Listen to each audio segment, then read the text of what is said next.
And we're live. We're live. What's up, everybody? Luckily, the man was not severely injured and we didn't have to use it, but I was very glad we had such a great kit strapped up in the truck. Life of Lind. Awesome. Good evening, Bear. Received my Bear Fact a few months back, and I already had to deploy it on a rollover truck near my homestead. Glad everybody was okay, Life of Lind. And good on you for having a first aid kit. Kind of passionate about that around here. Good evening, everybody. It is Thursday, the 27th of January, 2022. Halfway through the end of the world as we know it, roughly, depending on whose timeline you're using, Greco-Roman, lunar calendar, it's whatever. What's up to everybody in the chat? How we doing?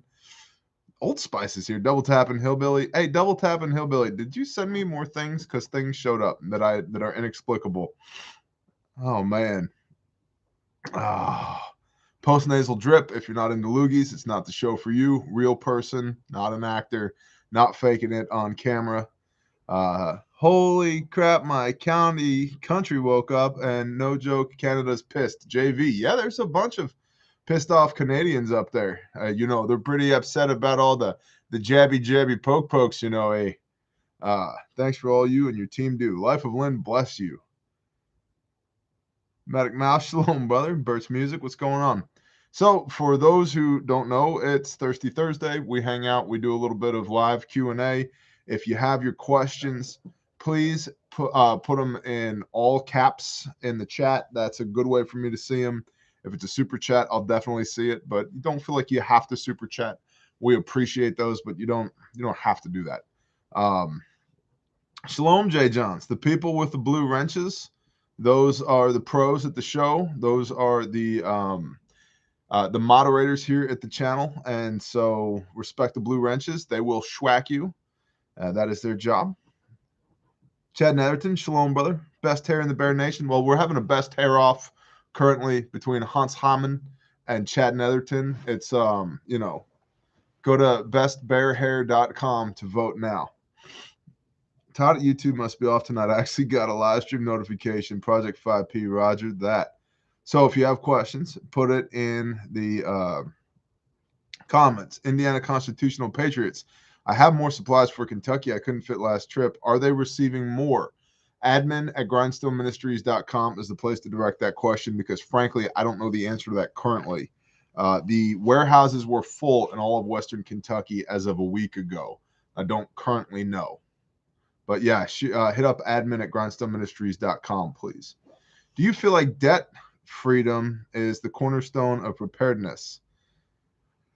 Michael Cartwright, you mean like getting out of debt? I think so. Or at least it's one of them. Cornerstone of preparedness. Know the Father through the Son, right? Have a relationship with your Creator. Let's start with that. And then as you're in the process of figuring that out, you could flip in your Bible to Proverbs and read the phrase, the rich rule over the poor and a debtor is a slave to his debt. Proverbs 22 verse 6. And so what happens when you have a debt load is that a portion of your income is always spent to service that debt load. And you just run on the hamster wheel. And it's very hard to be independent of the system when you're on the hamster wheel. And for us anyway, it was a huge blessing for us once we murdered our debt. We murdered our debt as of 5 years ago. And because we got out of debt, we were able to buy the place that we're on now for cash. And we were able to start the businesses that we started. I own 100% of the equity of the business. There's no lines of credit. There's no bank notes. There's no loans. I'm not beholden to anybody. And I can do whatever I want to do. And it now takes very little monthly income for my household to be able to run my household and put some money back in the bank if I want to. Or go on vacation, praise the Father, or be a blessing to somebody else. And it's much easier to stack it to the rafters when you have disposable income to stack it to the rafters. And so it really is an unlock, whether you're talking about preparedness or building a business or just life in general. Being debt-free is absolutely huge. So, great question. The Fed is increasing interest. Darren Fulmer said, meow. Meow back at you, Darren. Meow. How is your Jackery 1000 working out? You recommend having one. Texas Roots. I believe it will run things like a fridge, freezer, fan lights, but most residential most residential heat needs 1500 watts. Yeah, I wouldn't run, great question, Texas Roots. I wouldn't run heating with the Jackery. HVAC, heating, ventilation, air conditioning is pretty much the number one usage of electrons in your house, of kilowatt hours, right? So keeping your food cool and keeping your house a reasonable temperature. Reasonable temperature. Anybody here who has a wife knows that a reasonable temperature is debatable, right? There seems to be opposites attract. I'm like, there's snow on the ground. It's a beautiful day. My wife is like, it's 92 and sunny. It's a beautiful day, right? So to each their own. But HVAC, heating, ventilation, air conditioning, and refrigeration, those are the number one and number two things that use electricity in the modern home. And they use a lot of it. The Jackery 1500 could run one like electric heating element, one of them. I wouldn't use it for that, honestly. There's more efficient ways to heat one's house than to use electricity. But it works great on everything else. For running ham radios, check. For recharging batteries and cell phones, check. For powering lights, especially LED lights, check. Heating, negative, man. A solar generator for heating is bad news because it takes a long time, a large amount of sunlight in order to get the power into the box via the solar panels, and you're going to drain it very quickly using a heating element. So, but I do like the Jackery. It seems well built. I left mine outside exposed in the driveway for a couple of weeks. It got snow on it. It got ice on. I'm talking the panels, the box, everything turned on, plugged in. I'm just going to leave it here. It got rained on. It got snowed on. It froze a couple of times. Pine needles on it. A stick out of a tree fell out of it. The FedEx guy threw a couple of boxes on it one time. And then I threw it in the back of the truck and took it from Oklahoma to Kentucky on deployment. It got smashed around on deployment a bunch. It rode around in the back of my truck, and now it's back here. It's in the barn currently, but I need to get it out and set up again and do some more testing with it. And I haven't broken it yet. And I was talking with a brother yesterday, a couple days ago. I said, I don't understand why people think that I'm hard on things. And he said, it's not that you're hard on things. It's just that you have an unreasonable expectation of durability for things. And Stalwart Peacekeeper said that. And I thought that was so poetically stated. It's like, yeah, you are rough on stuff. I have an unreasonable expectation of durability. Well, thus far, it is living up to my unreasonable expectation of durability. So they're bear resistant. Vectron, thus far, yes.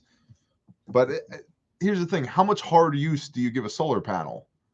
Like, I'm not using it for body armor, you know. Shalom, doodly. Aloha from Ohio. Luke Thompson, that is an interesting turn of phrase.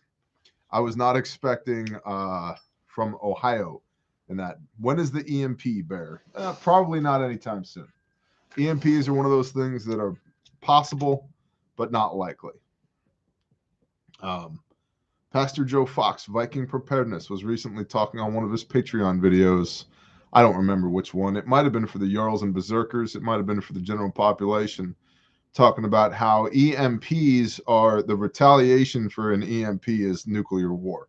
So they're not really on the table by any of the great world superpowers. Chad Netherton, this is an M by Macanudo.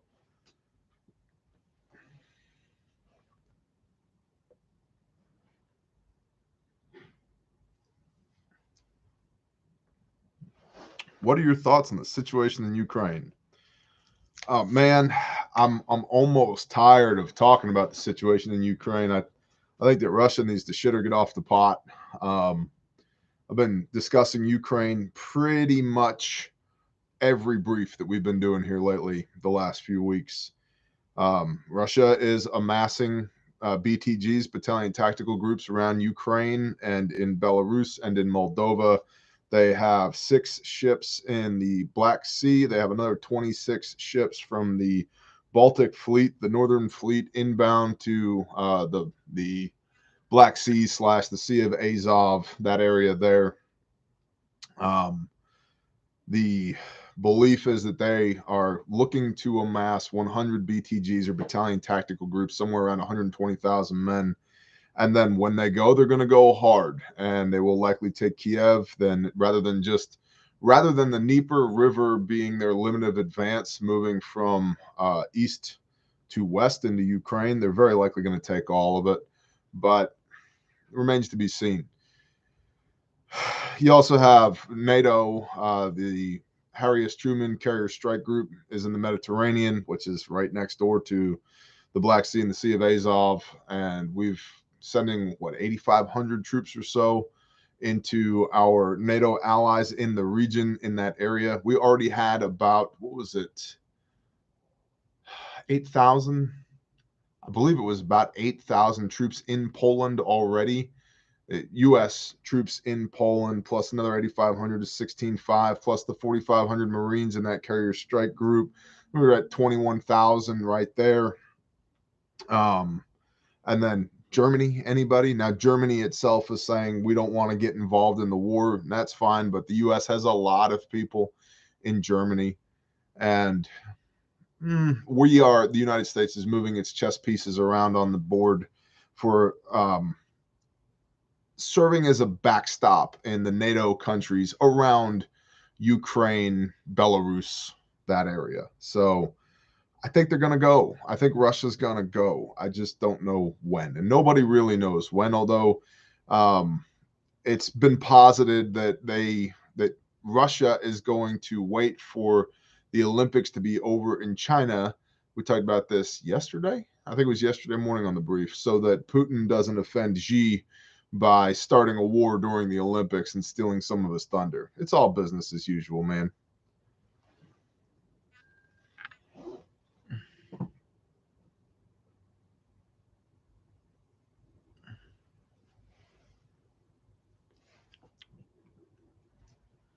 So somebody said, Booger Dog, according to the Pentagon briefing today, Florida of all states has National Guard supposedly advising and training Ukrainian soldiers. That's very possible. Here's the thing to understand about the National Guard. The National Guard for a while, especially during like the Vietnam War, that era, was the place that you would go if you 100% didn't want to see combat. It's not the case anymore. It's not the case post GWOT and during GWOT, Global War on Terror. There are a lot of bloodied, very competent guard units, and there are a lot of people who have very extensive resumes, some of which are heavily redacted, and very impressive skill sets that have since been parked in guard units. Because that's their level of interest. That's how much they want to play now. They don't want to quit playing altogether, but they don't want to play too much anymore. Or that was just a convenient cover for action to put them in a guard unit. So don't discount the National Guard in that regard. On the other hand, there's two sides to every story, right? Operating domestically, the guard units that FEMA uses to direct traffic after disasters are themselves disasters. So it's kind of a push-pull there. There are good guard units. The good guard units aren't directing traffic. They're doing other stuff. Shalom, Elizabeth Drury. Do you think China will go for Taiwan and Russia will go for Ukraine at the same time? Cornfed, good question. I think tactically that makes a lot of sense because the NDAA, National Defense Authorization Act, the Joint Chiefs of Staff were essentially had to admit when they were asking for money with their tail between their legs that we are currently incapable of fighting a two-front war. And that has been U.S. military doctrine for the last 50 to 70 years, that we can fight two major conflicts at any one time. And they said, no, we're not there anymore. And that puts us in a situation where we have to choose the lesser of two evils, Russia or China. And I think, honestly, they're the lesser of two evils for us is Russia. Now, in one of the deep dives that I recently was doing for myself on Ukraine, a very interesting statistic came out that the number one investment in Ukrainian infrastructure is China. I haven't quite pieced all of that together yet. I'm still digging on that. But the number one investment in Ukrainian infrastructure, investing country of origin for those funds is China. Now, on a surface level, see, China's already trying to be buddy-buddy with Russia, right? They're doing joint naval ops around Japan. Apparently, the war in Ukraine is going to be coordinated around, or at least it's rumored to be coordinated around the Chinese Olympics. Like, there's coordination there. But China is, what do they call that? Their road and belt diplomacy. China's big on road and belt diplomacy anyway, essentially building infrastructure in other countries to, at a minimum, create inroads in those countries, taken to its greater extent to co-opt those countries. And China's in a win-win situation. Either they build the infrastructure, they loan the money out for the infrastructure to be built, and then they receive revenue back on those loans, interest on those loans, which is good for China.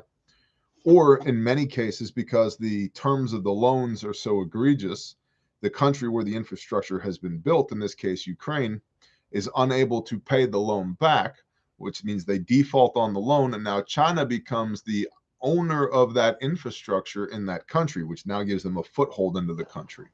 So I don't have all that figured out, but it was very interesting to see that. Yeah, Dan Berger, that's exactly right. Huge in Africa, very big in Africa.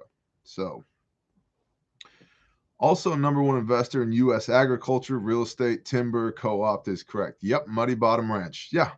And the thing with that is that a lot of that money is funny money. China printed, we believe, nobody really knows, but we believe $90 trillion and put about 45 trillion of that into the U.S. stock market and U.S. investments, and then another 45 trillion of that into their own economy. So, any suggestions on the best place to live? Yep, right here, Bear Camp. But we're not recruiting and there's no land for sale. So second best place to live, I don't know. I'm biased. I really like the Ozarks, but there's many beautiful places. Idaho's lovely. There's a lot of snow this time of year. I think Colorado is gorgeous, except for the laws and half of the people that live there. So that's kind of out for me. Maybe Wyoming. I like that. New Mexico is apparently a bunch of masked Nazis right now. Texas is way better than a lot of places and is starting to find its balls again, but it's still not nearly as Texas as it thinks it is. Arkansas, Governor Asa Hutchins does some things that I'm like, oh, good job. And he does other things. I'm like, what are you doing, you fucking moron? So, I mean, gosh dang, the Clintons are from Arkansas. That should give you some idea as far as the politics of the state of Arkansas. Missouri, yeah, not a bad state. Missouri's not a bad state. I really enjoyed Western Kentucky, honestly. The people there were just great, just absolutely great. The Dakotas have appeal too, says Tavar7. Don't come to Baltimore. It's a death trap. I agree. Also, don't come to Oklahoma. It's pretty full already. We're out of room for people. So you should just leave, I'm doing well in Utah, David Carter says. So, does suicide biblically send one to a lake of fire?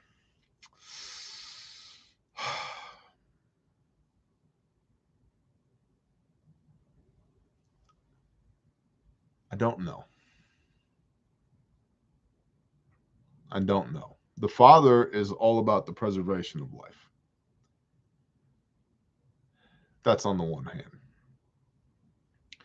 On the other hand, all will be judged, right?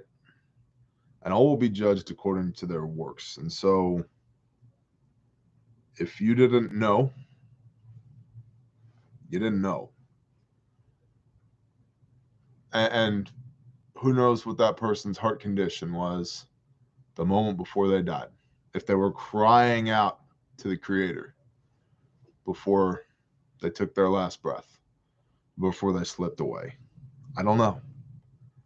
I don't know. I know that it's a tragic loss.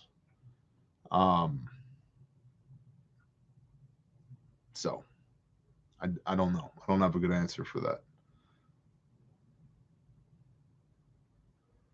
Thank you for being honest. King Saul killed himself. Was he anointed as king? Absolutely, he was anointed. That's why David wouldn't kill Shaul, King Saul, because he was the anointed of the Most High Yah.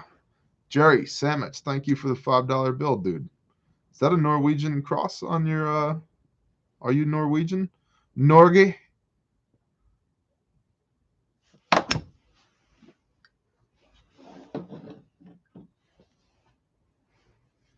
What about Eastern Orthodoxy? Don't know. Not Eastern, not Orthodox. Now's the time to get saved. Gid can come back anytime. You mean God? Yeah, I agree. You just answered the question. We pray for those so desperate that they see no other way. Amen. Amen. Garden videos. Yes, there will be many, many garden videos when it's above freezing. Ashley. Meatloaf and roasted taters for supper. How about y'all? I think that sounds awesome. We had a lovely tortellini, spinach and cheese tortellini in a homemade Alfredo with some roasted chicken and Parmesan Asiago sprinkled on top. And no, I'm not making that up. That's what we had for dinner. It was awesome. How often do you link up with PJ?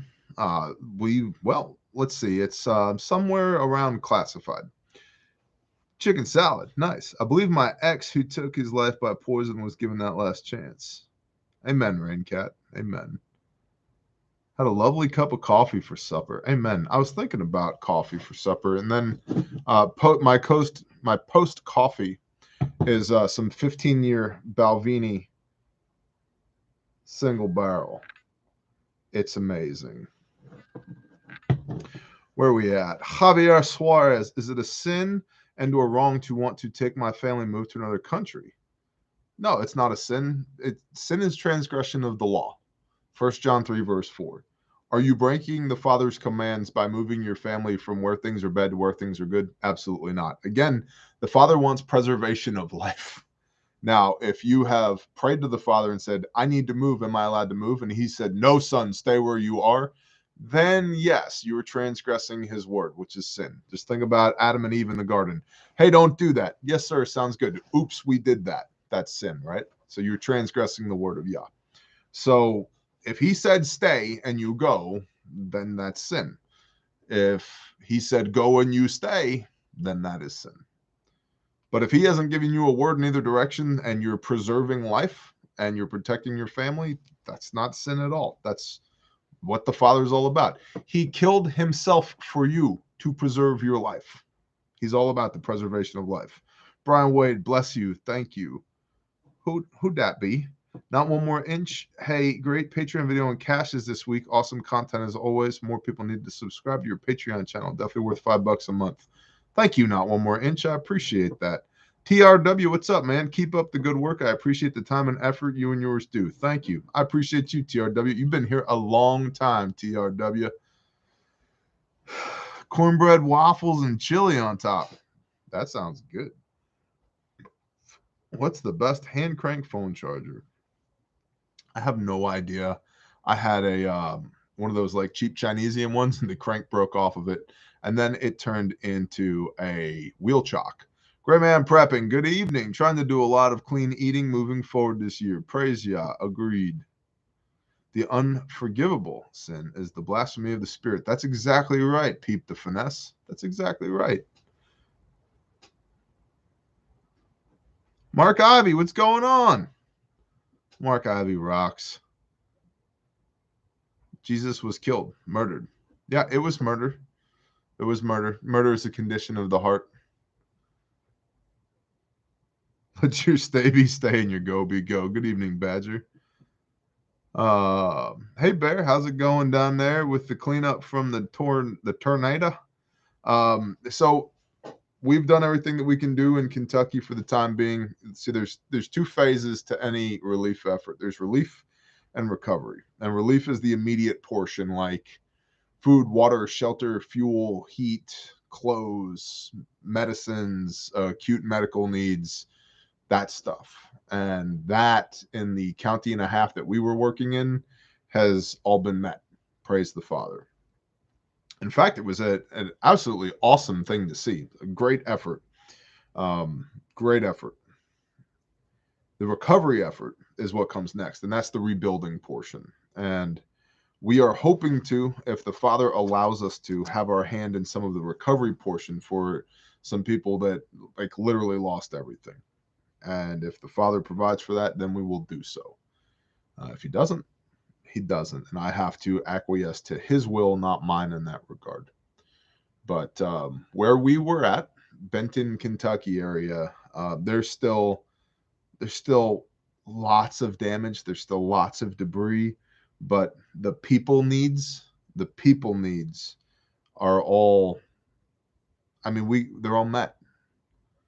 Every need that we knew of was met. We got to the point where we were like literally begging 3 different fire departments and the county sheriffs and 3 different EOCs or emergency operations centers to give us work, to give us targets to hit. And they're like, you hit all of them.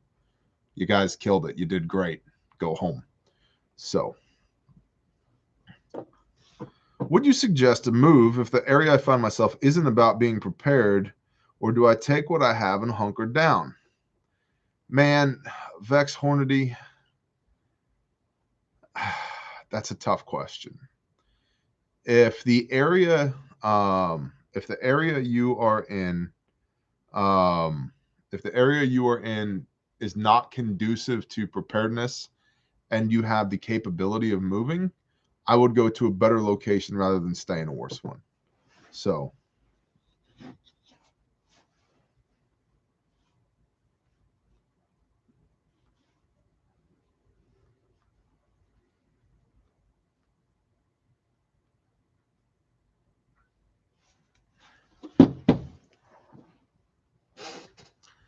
is California ever not on fire? Apparently not anymore. What do you think on California trying to be an abortion sanctuary? I think you reap what you sow, man. I think you reap what you sow. Have you thought about getting a milk cow? Anthony Jensen, great question. We have absolutely thought about it, and we haven't done it because we have some dear friends of ours, one of which grew up on a dairy farm, and you are married to that cow, bro. Twice a day, 7 days a week, rain or shine, snow, sleet, hail, 197 degrees, don't matter. You're going to milk. So you don't go on vacation. You might not go out on date night. Like, you are married to that cow. And for that reason, we haven't done that yet. If I can find a workaround, I'm in, but we haven't done that yet.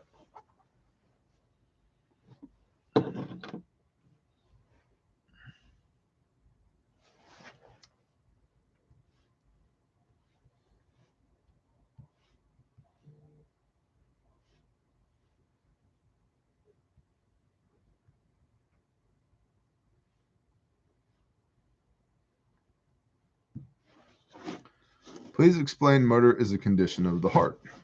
Tactical realtor. Good question. Murder is premeditated. So if you look in the Bible, the Old Testament, the commands, the instructions, what we call the Torah, there's lots of killing. And there's what's called righteous killing. There's some people that just need to die. There's some people that are scumbags. You're never going to fix them. Jesus himself, Yeshua HaMashiach, says that it would be better that you have a millstone tied around your neck and be pushed into the ocean if you hurt one of these kids. What would Jesus do? He would kill pedophiles. That's what he would do.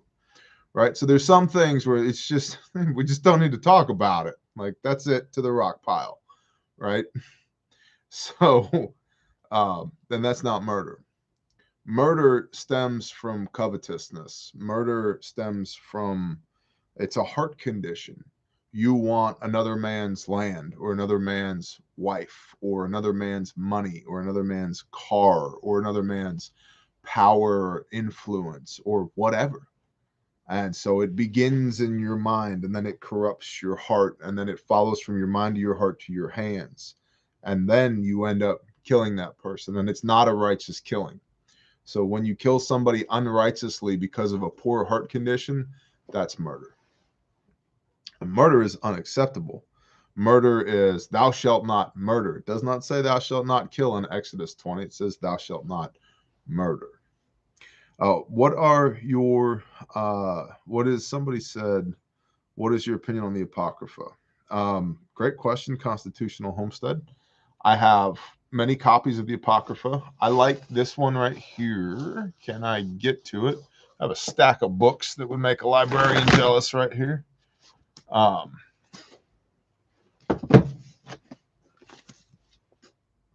This one right here, The Lost Books of the Bible, The Great Rejected Texts by Joseph B. Lumpkin.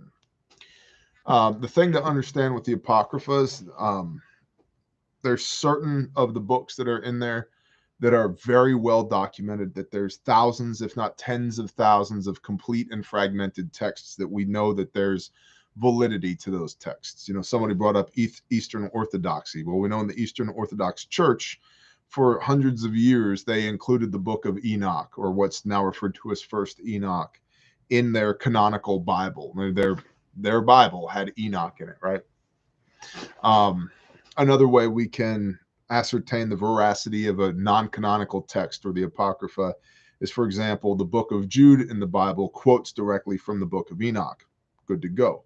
The book of Jasher is referred to twice in the canonical Bible. Once specifically in the book of Joshua, and then also I believe it's in First Kings refers to Jasher. And then the book of Jubilees is quoted by lots of prophets. It's quoted by Yeshua, by Jesus himself. And so we know those books are probably good to go. But then you look at other books like Second Enoch and Third Enoch that were very clearly manipulated and or written by somebody else. Probably not so good to go.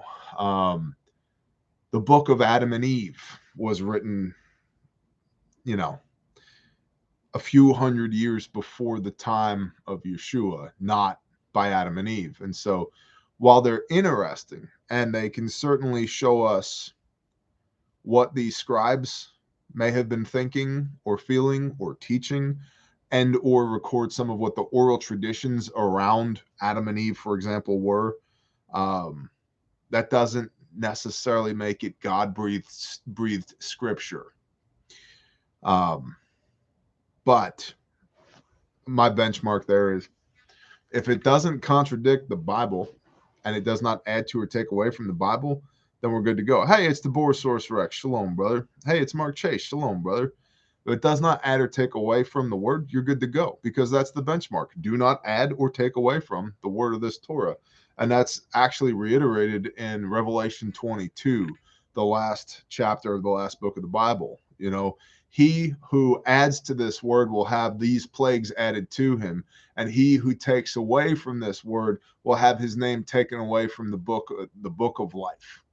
So do not add or take away from. It's a pretty big deal, right? And so as long as the Apocrypha is not adding to or taking away from, with a grain of salt, do your research. It can be good. I very much so like Jasher. I like the book of Jasher a lot. It's the book of heroes. Jubilees is good, but it can be difficult to understand sometimes because of the numerical structure of the way the days, the weeks, the months, the years work, because it's not how we understand our calendar currently. And First Enoch, or air quote verified Enoch, is good to go, but there's a lot of celestial shenanigans in there that may be far above certain readers' heads. A lot of the other stuff, like Sirach, the book of wisdom, yeah, there's a lot of wisdom in there. Is it the Bible? No. Was it the Bible at some point? In many cases, yes, there were 88 books in the Bible. Now we have the 66 canonical books of the Bible. Where'd the other 22 go? Most of them are in here, right? What about 2nd Ezra, 3rd Ezra, 4th Ezra, right? Well, 2nd Ezra is Nehemiah, 3rd Ezra, 4th Ezra. Yeah, they're in there. So there you go. Anyway, that's my thoughts on the Apocrypha.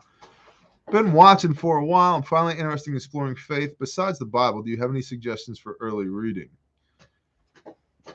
You know, Chanzig, I really don't for early morning reading or early reading, if that's what you're referring to. Read the Bible cover to cover, man. It's the greatest love story ever told. Get a grasp on that first and then start adding into. That would be my recommendation there.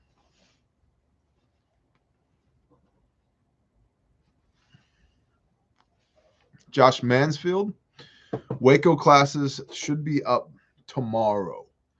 Keep an eye out for them. How much they cost depends. So you'll see it in the class. And and how do I sign up? Just keep it on refugetraining.com. Refugetraining.com. Your thoughts on Tama drums versus Ludwig? Well, I own Tama drums and I don't own Ludwigs. So how's that for an answer? Tama just has great hardware, man. And the new, what do they call it? The Mastercraft series or whatever it is. Those walnut shells are absurd. I think one of the most awesome kits I've ever played was a Tama Babinga kit that I played in the studio years ago.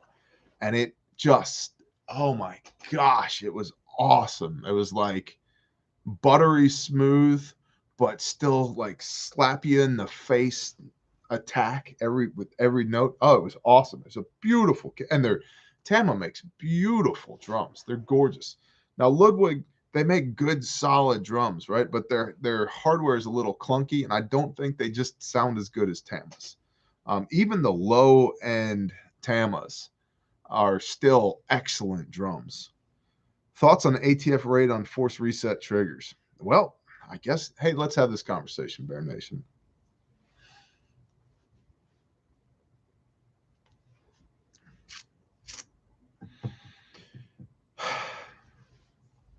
Currently, the ATF is telling, as I understand it, is telling wide open trigger and FRT, forced reset triggers, that they have to basically, they're distributors, that they have to forfeit any inventory that they have, right? And FRT is adamant that they will not give up their buyers list, their customer list.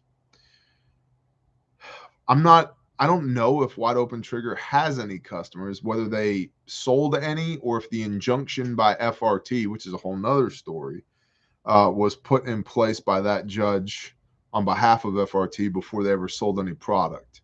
I know that when I was at Epic Shoot with Big Daddy Unlimited, I shot the Wide Open Trigger. We'll talk about BDU, Big Daddy Unlimited, in a moment. Watt did sell a few. Okay, roger that, QRF. So I guess that means that BDU has a customer list as well. It sounds like the ATF is telling gun stores and distributors they can't have these anymore. It does not sound like the ATF is coming to your home to take it, although at this point, although that certainly could become a thing at some point.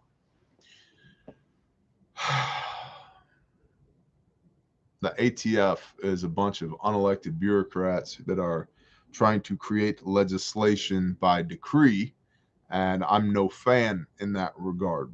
And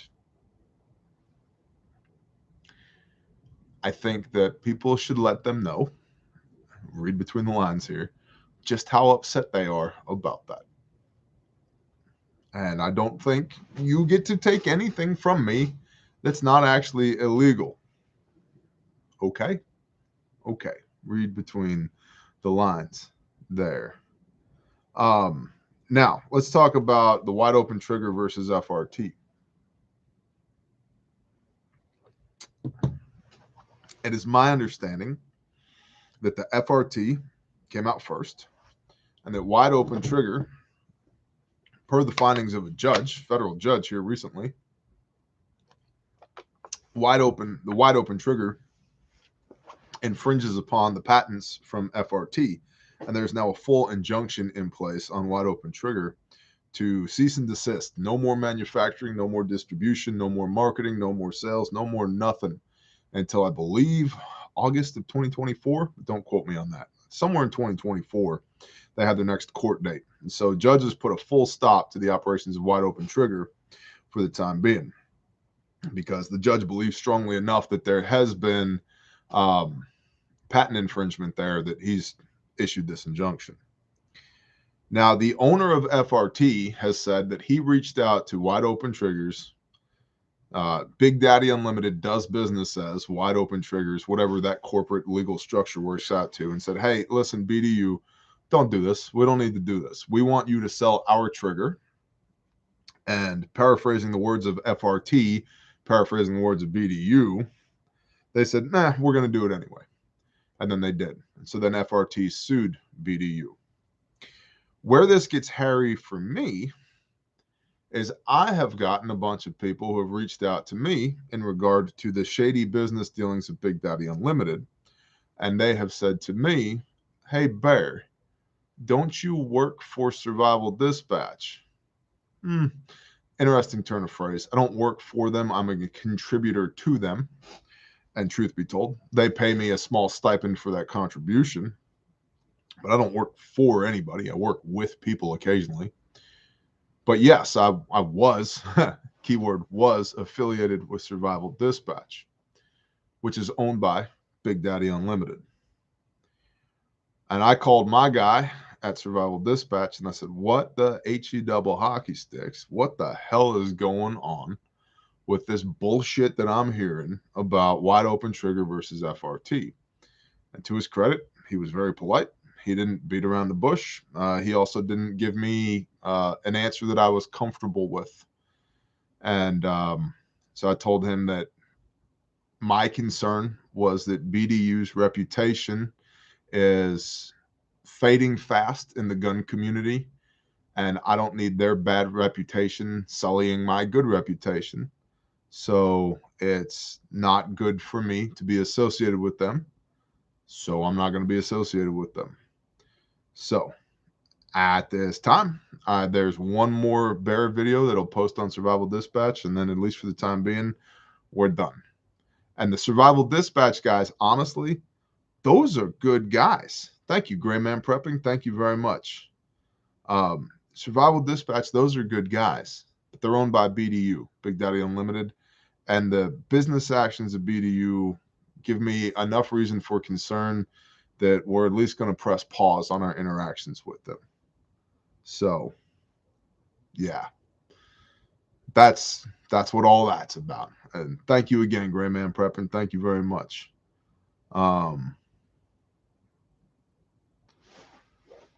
How would be the best way to explain the difference between another man and brethren? Defensive retention concepts. Much love, Brother Bear. Got my Sanctified Supply Co. hoodie today. Awesome. Thank you. I can see your holster from here. It's right there. It's right there on my go-to rig. It's right there, man. Thank you.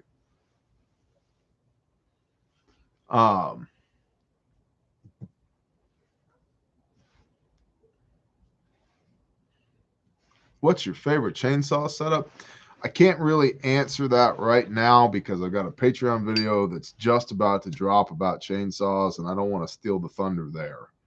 I'm a big fan of steel, though, and I prefer the steel professional grade saws to the homeowner or intermittent use / farm saws a lot.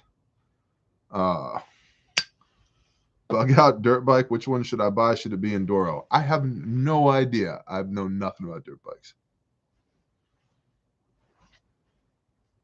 Not one more inch. That's awesome. Tulsa Responder 1 class. Awesome, bro. Very cool. Where was that question? The difference between any other man and a brother.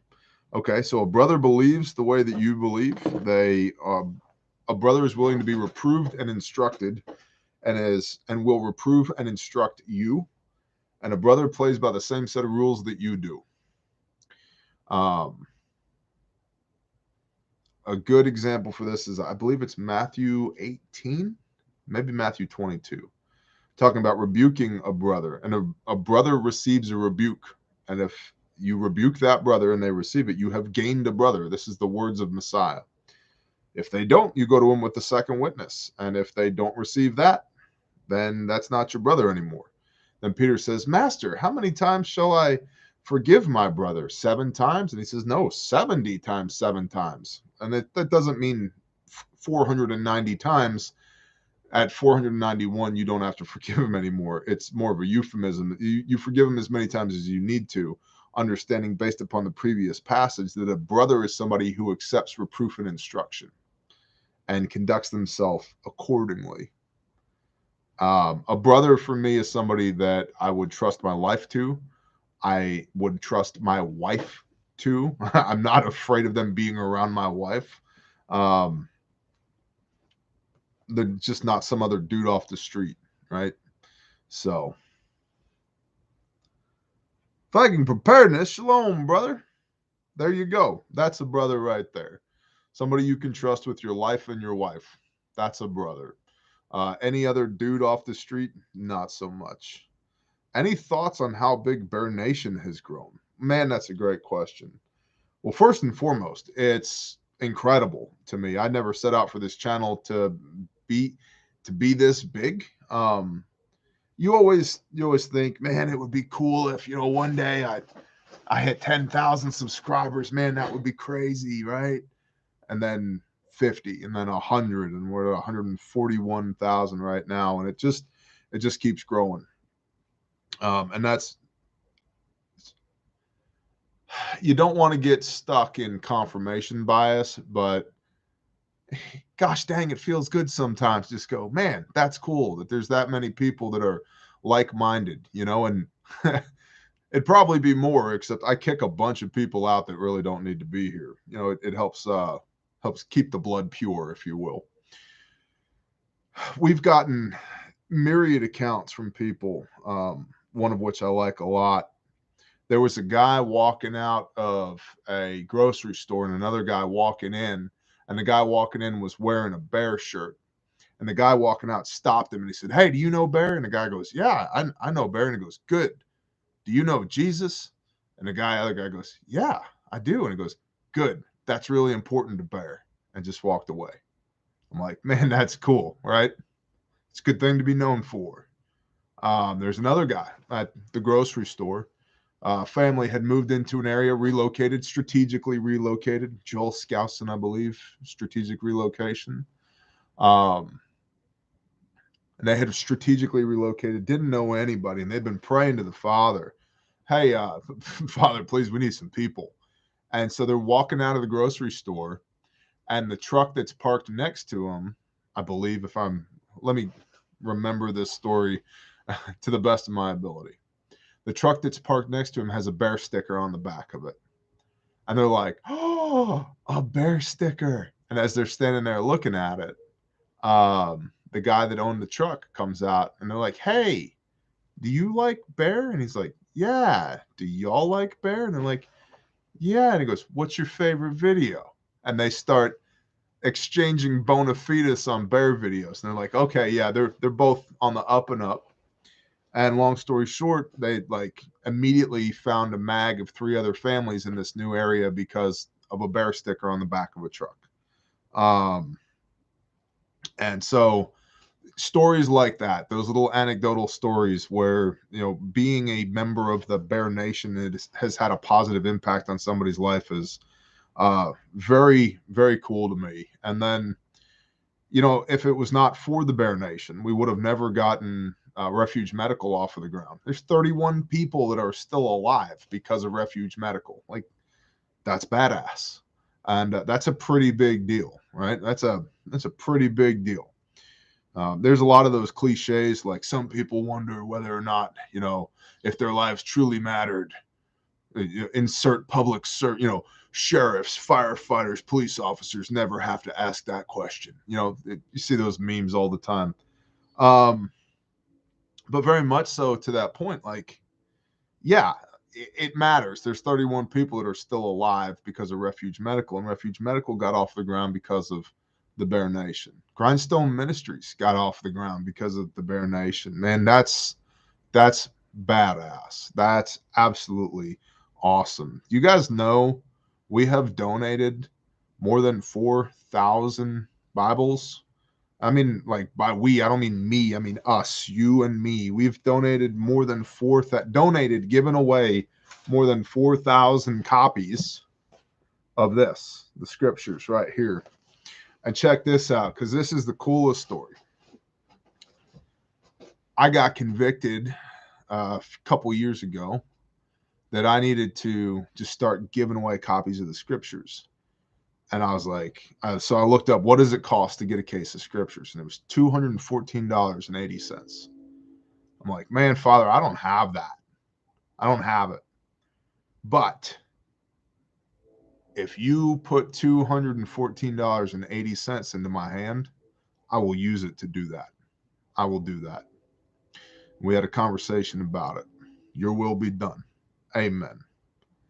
The next morning, I wake up and I've got an email and it's a PayPal notification. And one of y'all, I don't know who it was anonymous, but it was one of y'all, very possibly within the sound of my voice right now, sent a PayPal for $215.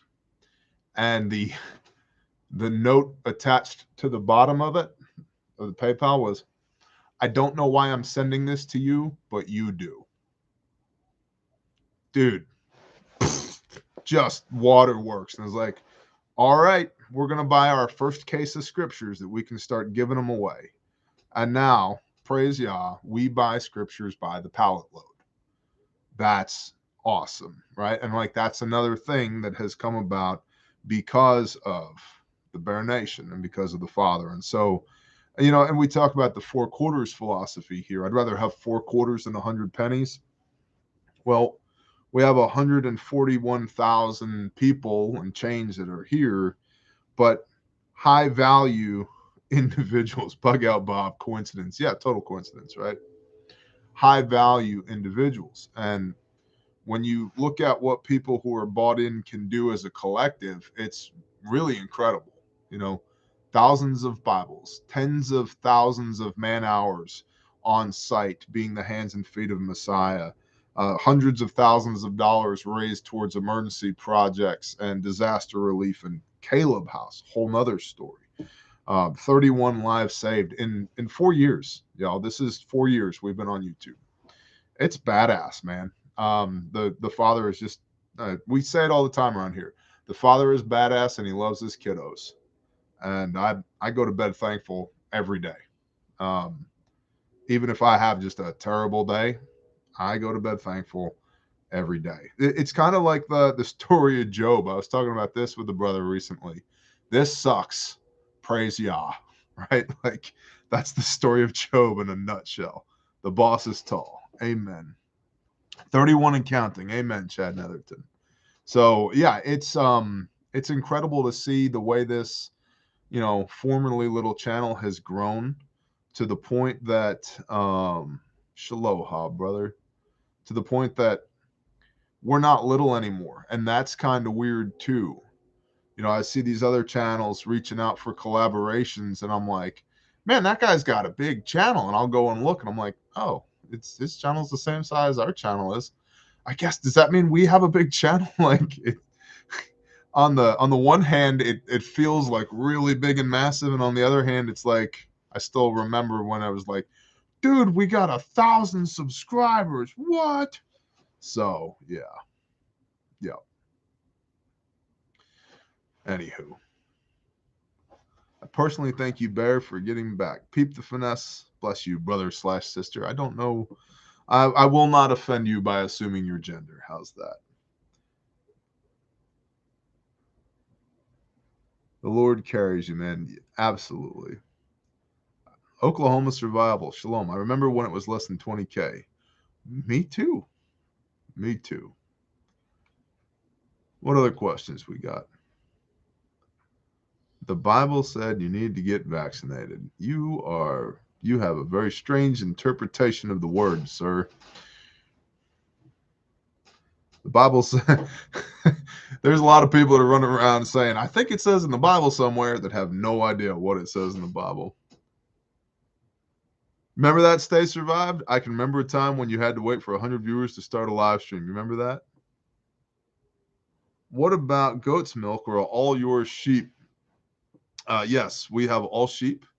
Shalom, Billy Hill, because goats are evil and they are escape artists, and I think sheep taste better. I personally can't stand goats. We have a lot of brethren that have goats, but not for me. I had one goat that would escape, would get out of the fence just so that it could lay down literally on the other side of the fence. It would lean up against the fence on the other side of the fence. I'm no fan of goat, man. I'm not a fan of goats at all. Sheep taste better. They do what they're told. They stay where you're. I had a sheep one time jumped over the fence, and I saw it happen. And both, I was shocked. The sheep was shocked. The sheep was like, "Holy shit, it worked!" Right? And I was like, "Hey, get back in there!" And the sheep was like, "Oh God," and like turned around and jumped back over the fence, and we never had that problem again. Right? So there's a reason. There's a reason in the book of Matthew that Messiah says, "I will separate my sheep from my goats." They're all part of the flock, but some listen and some don't. Some are more of a pain in the ass than others. So, yeah, I'm not a fan of goats, but praise the Father. I have other friends and family that are fans of goats, and luckily for them, I'm a fan of sheep. And sometimes we eat sheep, sometimes we eat goat. No biggie. Hey, Sanctified Supply Co. What's up? Shalom.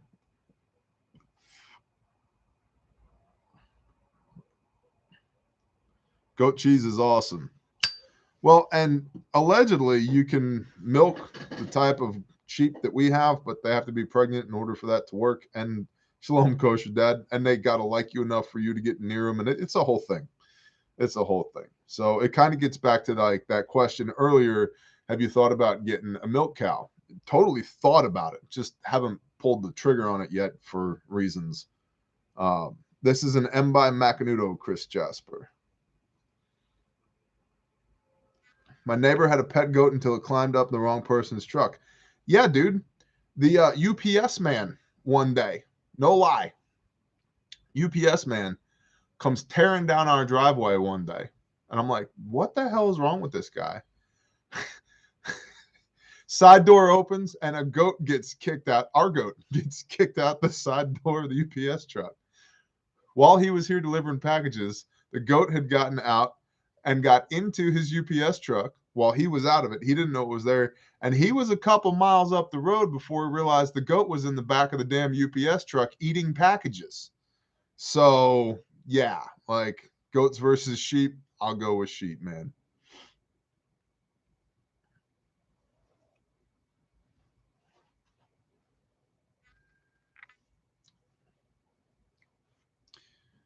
Special delivery, right? My man Rex is in the house. Yes, he is, Brandon Sweeney. Yes, he is. We got all the heavy hitters in the house tonight. Sanctified Supply Co., Viking Preparedness, Taborosaurus, Rex, J.A. Dudley's here. Was it sugar? I believe it was sugar. No, it wasn't sugar. It was Coco. It was Coco, the other resident neighborhood goat.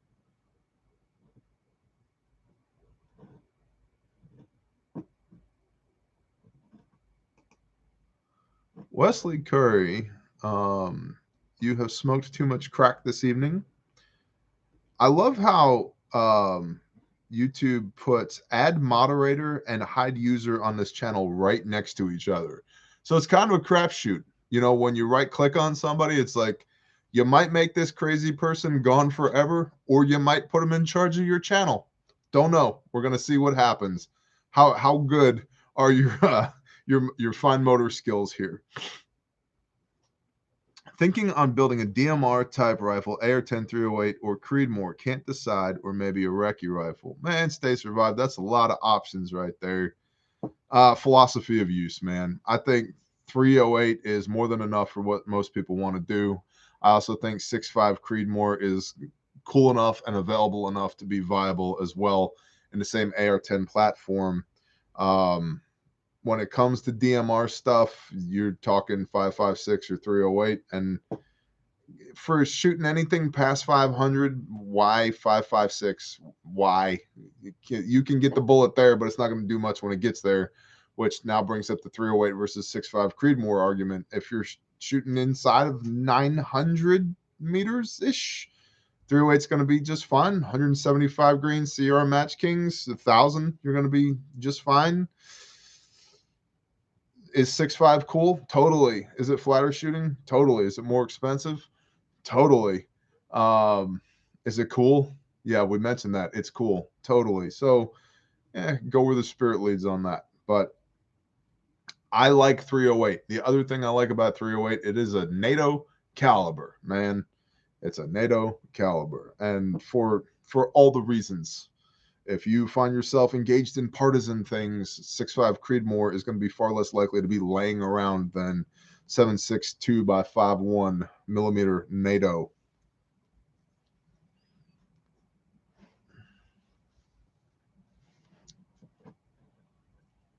Bear, what do you think about the name Bop for the survival kit and the bare minimum pouch, and Big Bop if you're doing the bear pouch? Big Bop, Little Bop, bug out pouch. Huh. Bug out pouch. I'll think about that.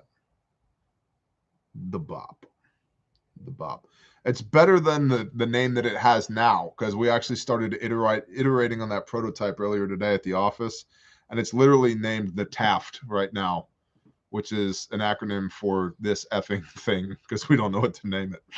So there you go. 35 Marlin, one and done.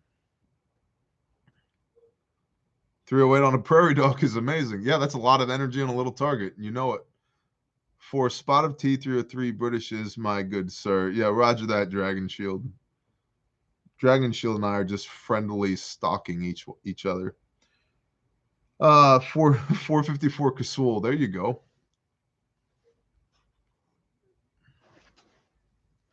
I like that Rex shot 900 yards effectively with a 300 blackout. Well, Rex is Rex. Rex just has those mad ninja skills when it comes to stuff like that. Daryl Voice, if you get Bop stuck in my head, I will come through the screen and elbow you squarely in the forehead.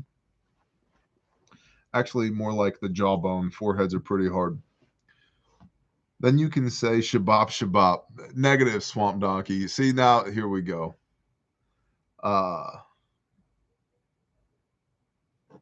The boss kit bears oh shit sack. There you go, Sarn Riley. I like that. No, Brandon, I don't believe 6.5 Creedmoor is a NATO round now. Sig 4 to 12 on a PSA AR 10 through 8, great combo. I have a primary arms 4 to 14 on one of my AR-10s, and I love it. It's a great scope. Absolutely great scope. 4 power is low enough for field of view for overwatchy things, and 14 power is plenty enough magnification for stretching. What are your thoughts on a lever action 4570? I've heard that they're very good on soft targets such as Sasquatch. That's what I've heard. I would love to see more content from you around your homestead and how you plan to set up gardens and prioritize projects. Wilderness Bushcraft, are you on Patreon? Because we do a lot of that on Patreon. And this isn't a sales pitch, it's just a fact. We do a lot of that on Patreon. A second spiritual warfare video coming soon. Your experience praying over houses, people, etc. Tactical realtor. Possibly. If I do that, that'll be on Patreon. I had an idea for you, charging handle.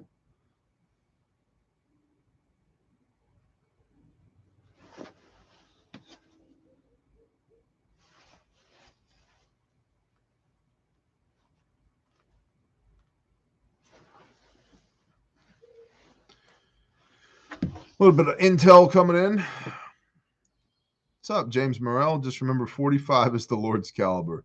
I agree. Why do you carry a 45? Because they don't make a 46, right?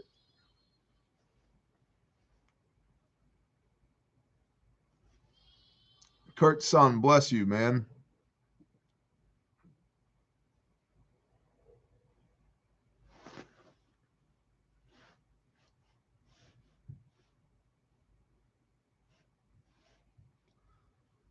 I concur. 45 all day. We know, Dudley. We know you do. Where to find Patreon coupons for the Bear Store? Just joined and trying to figure it out. Well, Florida man, I certainly can't tell you on YouTube, because then all the YouTubers know about the Patreon promo codes. I'll stick with my 22 mag. I can hit targets at 6,000 meters. I one time shot a chipmunk from the International Space Station with a 17 HMR, bro. So don't even with me right now.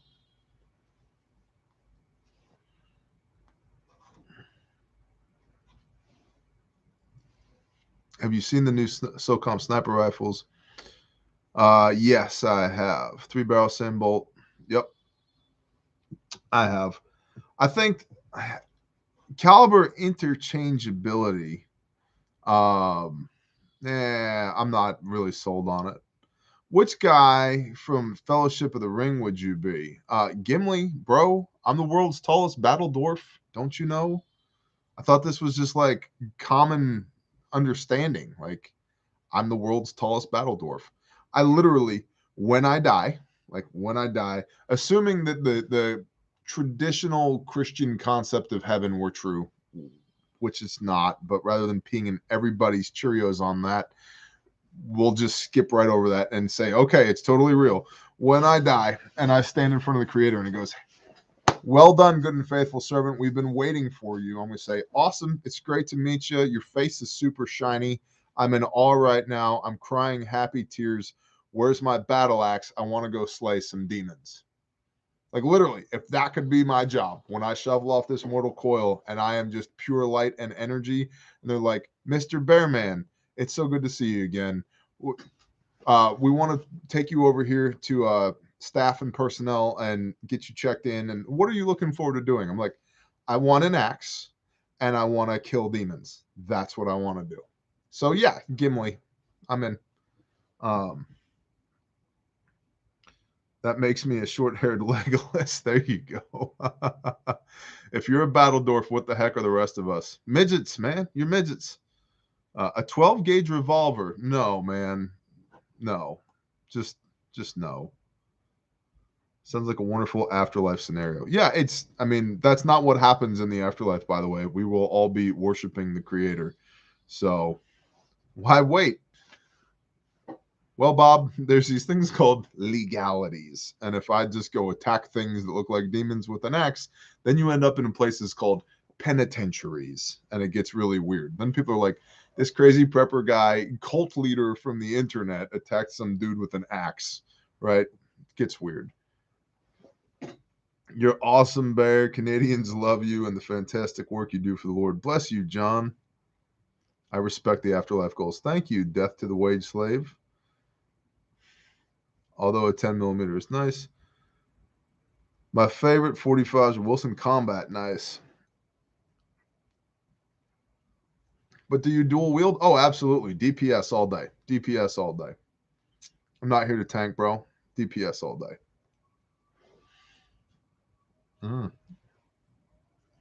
I hear a yote. Brian, unfortunately, you missed the Kentucky update, sir. You're going to have to go watch the replay.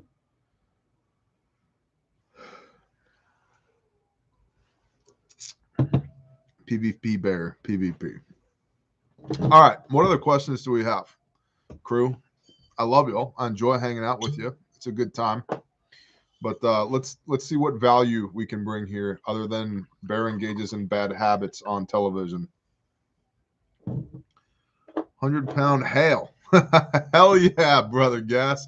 100-pound hail. Messianic metal. Do I smell PB whiskey? You do not. You smell Balvenie single barrel sherry cask 15-year single malt scotch. That's what you smell.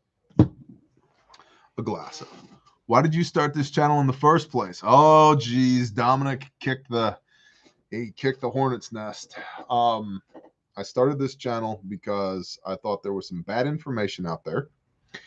And I did not want to contribute to the bad information, and I did not want good people to fall prey to bad information. Because believe it or not, there are a lot of prepper and preparedness channels that are in it for the clicks and the likes and for, frankly, the revenue, because clicks and likes equate to attention, which turns into revenue. For any blackouts, suppressed 556, suppressed outside perps need to buy what they can get, not what's cool. Yeah, I agree. Thank you, JMav. So there's a lot of preppers.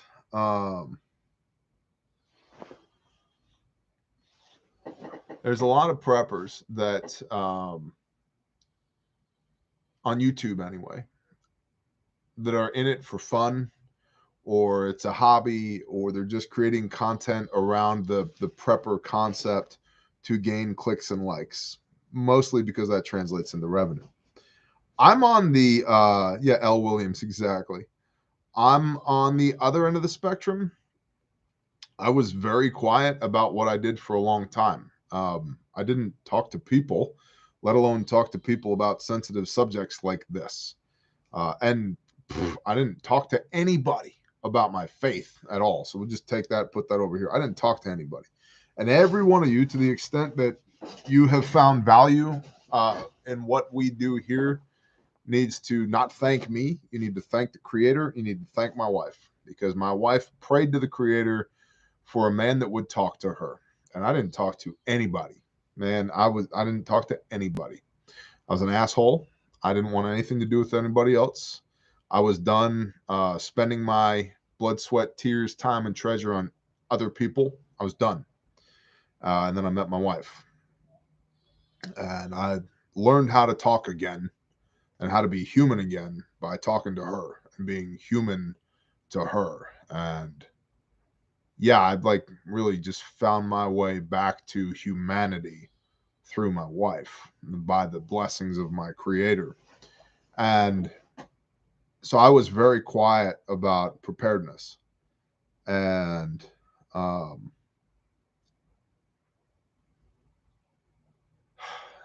and then I saw a Canadian prepper video and I got pissed. I was like, nope, that's bad advice. In one of his videos, he said, if you're looking for water post SHTF, hop your neighbor's fence and check their water tap in their backyard. And I lived in Texas at the time. And that is a great way to get straight up killed in Texas. Hop on your neighbor's fence. That's a great way to get killed. And so it just stuck. And I was like, man, this guy's going to get people injured. Like, my wife was like, well, then you make a video about it. I said, well, I don't want to. And she said, well, then shut up about it. I said, but he's going to get people killed. And she said, then make a damn video about it. So we went back and forth.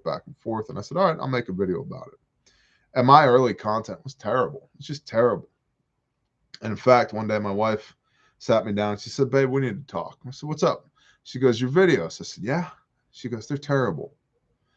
Thanks. You really know how to build people up. Thank you so much. Earthman, bless you. CPR certified today. Awesome. She said, they're terrible. You're trying too hard. Just be you. The people that need to, you being you, will resonate with that. And the people that don't need to be here, they won't be. Stop trying so hard. Just be you. I said, awesome. Awesome. I'll do that. And here we are. So, yeah. And people ask me all the time about Canadian prepper. And it comes up pretty much every live stream, man. I'm not a fan of his content. I think he does a good bit of fear mongering. And even that being said, I've reached out to the man. I've emailed the man 13 times. He has never emailed me back. And I know he's seen my emails because I know other people that he knows who he has talked to them about me, whether or not he knows that they know me. So, yeah. He's a little passive aggressive. I'm a lot aggressive. And all that being said, I'd be willing to have a conversation with the man because truthfully, I don't know him. I say I don't like him. I don't know anything about him other than the content that he puts out. And I'm not a fan of that. He might be a great guy for all I know, but I don't know him.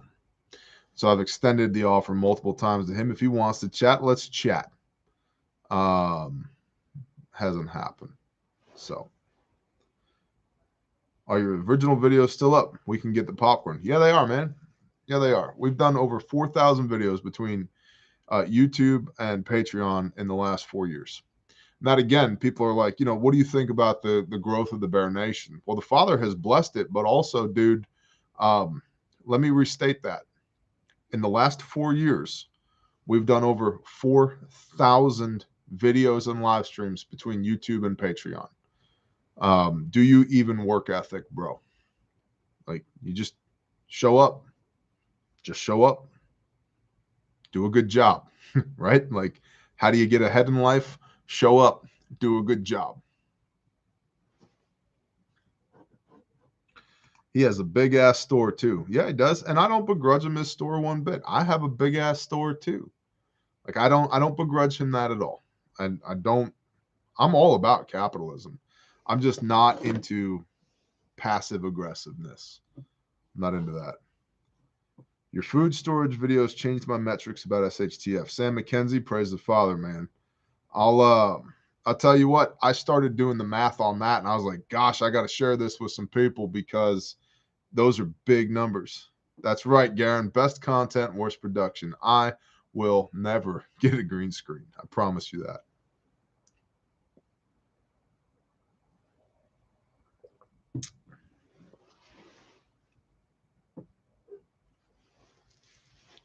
Sanctified Supply Co. Bear, thank you for having a big store. Happy to be a part of it. Yeah, me too. By the way, you guys know you can get Sanctified Supply Co. stuff at Bear Independent as well as Sanctified Supply Co. You can do that. Also, I told Cody I would tell you guys about this. These are back in stock. These are the Sojourn Gear fanny pouches, handmade, made in America. This one has my name on it. It says 4TJ Bear on it right there. Because another brother, I gave the one that I had to another brother for a thing. So now I've got another one because I had one of these and I love it. It has a mag holder pouch in here, so you can fit a Glock 19 and a spare mag in here, no problem. Super well made, and it has another pocket back here, which I like for my wallet back here, which I love. And it has this row of webbing on the bottom that with rubber bands you can affix a tourniquet to, which I will affix a tourniquet to because we're us. I was like, dude, why do I want a fanny pack? And then I got a fanny pack from Cody at Sojourn Gear, and it's like, oh, dude, the fanny pack. You add in like fanny pack plus day on the lake plus dad bod, and it's like, dude, it's America. It is so America. So yeah, MCU, that's right. I could put all of my weed in here. Unfortunately, or fortunately, I don't smoke weed, but if I did, you could put so much weed in here. So that's the Sojourn Gear fanny pack. And you can get these at the Bear store as well at bearindependent.com. It's just awesome stuff. It's like super cool to see like how the Father has prospered and blessed all these different things that we've got going on. So needs a beer holder on it. There you go. Beer koozie. You forgot the 12-pack of Bud. Yep. Or did I? Get a green screen and some pyro for the porch. There you go. Cody is legit. Did y'all see his last Instagram post? The dad joke one? I didn't.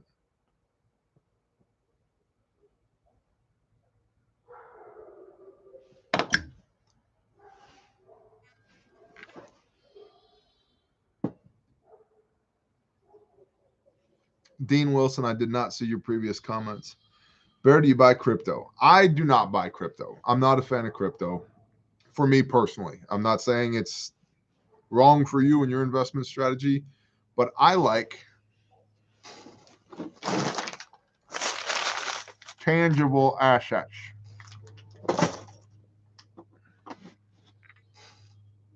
Garen, Cody is 9.5 feet tall.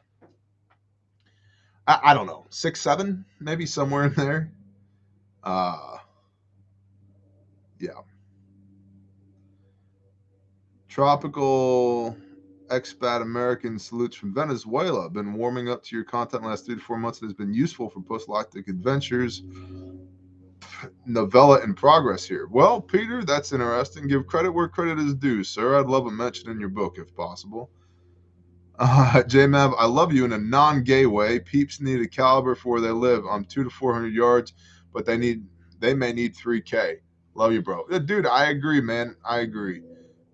And this comes back to philosophy of use. How long is your longest shot? If it's 500 yards, you probably don't need 300 Winchester Magnum or 338 Lapua Magnum. Probably 5.56 will be just fine. Maybe 308. But if you live out in the prairie lands where, yeah, you got a 3,000 yard shot, 338 starts sounding pretty good, right? 408 shy tack or whatever. Bear will call out a cuck a mile away. You know I will. The Fed will intensely drive crypto into the ground. I agree. Mosin Nagant for 500 yards or less. Absolutely. Matthew, you should go watch Henry Chan at 9-Hole Reviews. Watch him shoot the Mosin to 1,100 meters. Henry Chan can shoot, bro. I'd love to meet those guys. They seem like good dudes. Henry can really shoot, and he shoots the Mosin to 1,100 with iron sights. So, yeah, I believe it was a Finnish M39 Mosin, which is like the Mosin of Mosins. But even then, I think the standard Mosin was roughly a 308 or a 308. I'm sorry. No, it's 7.62 54 rimmed. A 3 MOA cone of fire. So at 500, 15-inch, cone of fire. There you go.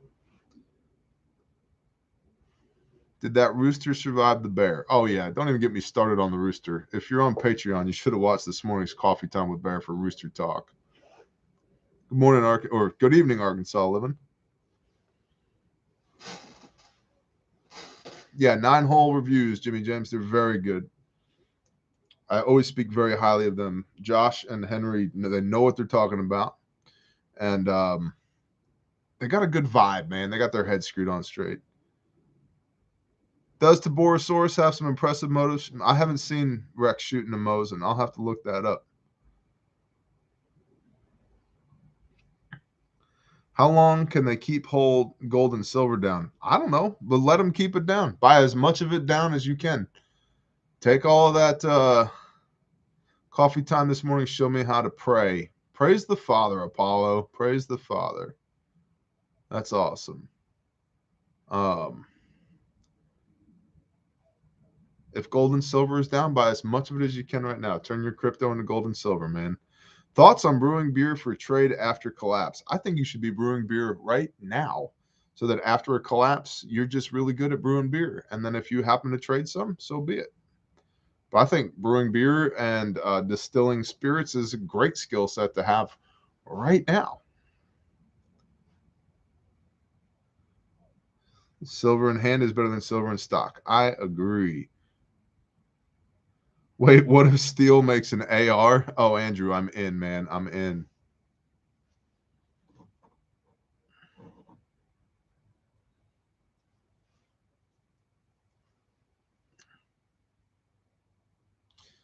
Skill sets are more valuable than all the gold and silver on the earth. I agree, Tread, on this. I agree very much so. However, if you need a resurgence of small-scale economy in your community, small denomination gold and silver is the way to go, says me. Because the reason money exists in the first place is to allow us to trade dissimilar things. If you have 2 chickens and I have a goat, and we decide that 1 goat is worth 10 chickens, it's very difficult for me to give you 1/5 of a goat and still maintain the other 4/5 to give away or trade or sell to somebody else. They're 2 dissimilar things. That's where money comes in. So currency has value. It eases the flow of goods and services. That's what it's for. And so small denomination silver, not even gold, small denomination silver in a truly post-apocalyptic scenario, which we're probably not in store for, but if we are in a truly post-apocalyptic scenario, small denomination silver and gold for wealth preservation, but small denomination silver allows the resurgence of a localized community to ease the flow of goods and services, because you can now trade dissimilar things like varying labor rates depending on what somebody's skill set or ambition is, right? A workman is worth their hire. Well, if a workman ain't worth very much, they ain't worth very much. If they're worth a whole bunch, they're worth a whole bunch. A day's wage varies a lot depending on whose day it is, right? A denarius for a loaf of bread, right? Well, if you bust your ass, you get 2.5 denarii for a day's work. So, or if we value this book at 1 coin and we value these homemade granola bars made by J.A. Dudley at 14 coins, now I got to come up with 14 books to get 1 granola bar. Like, how are we gonna do this? That's where small denomination precious metals comes into play. K bar equals 5 goat parts. See, there you go, right? There you go. Apollo, I love you back, brother. That's awesome. Granola bears. New business. Renee, get us an LLC. Granola bears. I believe the Great Reset is upon us and the crash of the U.S. dollar is imminent. I believe soon the world will come off the U.S. dollar reserve. Hubbletron, I think that's accurate. I believe that as well. Just watch today's brief. If you produce the Canteen Survival Kit, I'm buying. Shalom, Millwright Prepper. I appreciate that. So we're very likely going to produce that kit. We started iterating on it today and doing the initial phases of the costing. It'll probably be springtime before it's available for retail purchase, but we are working on it. Are you keeping an eye on the Yemen rebels? Right now I'm keeping eyes on you, but they are on my radar. Uncle Klaus, yeah, our good old buddy.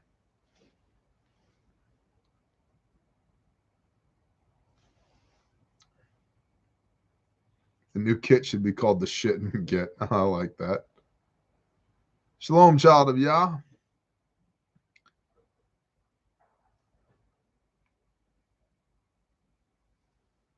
Bear, how do I get a copy of the scriptures? First time tuning in live. I'm new to the nation. Bless you for all you do. Mike Abbott, if you'd like to buy a copy, you can go to grindstoneministries.com. You can get them at our cost. Or if you need to receive a copy, if you'd like us to just give you one, no questions asked, there's a way to just right there. We can just send you one. So just contact admin at Grindstone Ministries. We'll just send you a copy. And if you'd like to donate a copy, you can select when you buy the Bible, receive or donate. And if you select receive, you'll get a copy in the mail. If you want to donate one, then it goes into the donate inventory, which when somebody who needs one but doesn't have a couple of bucks for one, and they request one, we just send it right out. So you can do that at grindstoneministries.com, or the publisher of the scriptures is www.isr-messianic.org. isr-messianic.org. So either way, right there, man. Is Lumph in here? What's up, sister? I don't know Lumph was in here.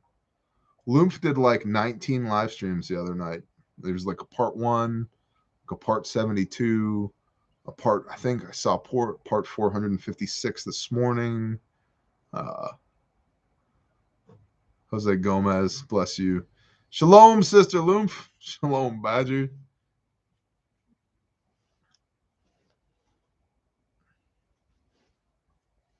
Yes, Sean Lloyd. Fort Hood, Fort Carson deploying to Europe now. Yep. I have received that same intel. I'm about to grow all my beans, wheat, and corn, rice. Start buying cows and about 60 chickens. You're on my next stop. I make to medical room. Will be a stomp bag and 6 buckets. Awesome, Dean Wilson.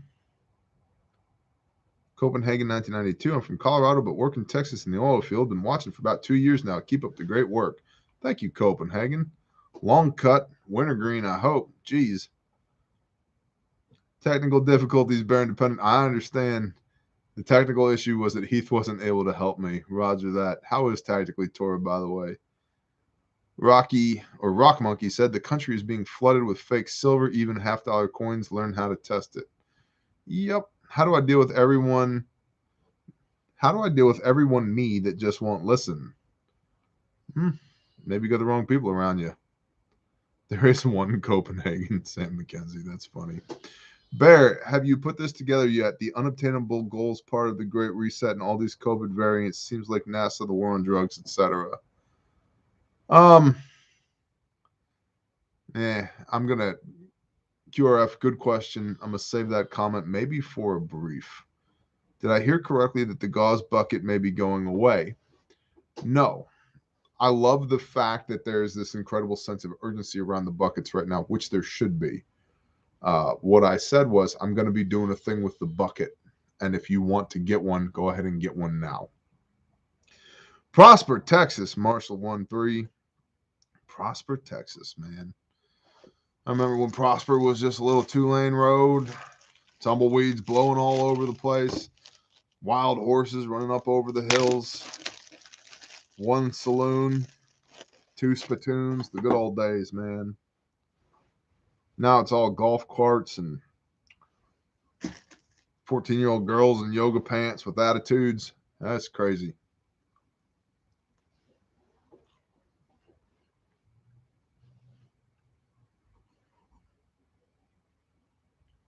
When is the next bear brief? Tomorrow morning. Monday, Wednesday, Friday.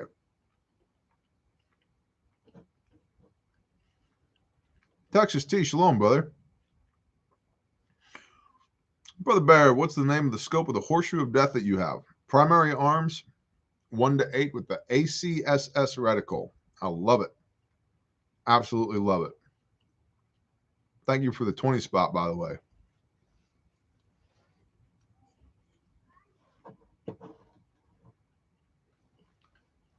How do you feel about GMRS for preps? FRS, GMRS, not bad. Wattage limited, but not bad. Does the Bear Fact 3.0 come with 2 tourniquets? No. It comes with 1. You can add a second one to it for the outside, which I recommend you do as a primary tourniquet. At what frequency should caches be updated? That depends on what you have there, how exposed they are, and how often they're tended. You should check on them every 90 days. Get in my mouth granola. You should check on them every 90 days. It should be rotated yearly, unless it's a long-term cache where we're talking long-term storage, in which case, as long as it's good to go, it's good to go. If you're talking about an operational prepositioned cache, that's different than a cache of ordnance or foodstuffs or equipment, clothing, whatever. Shalom, sober party.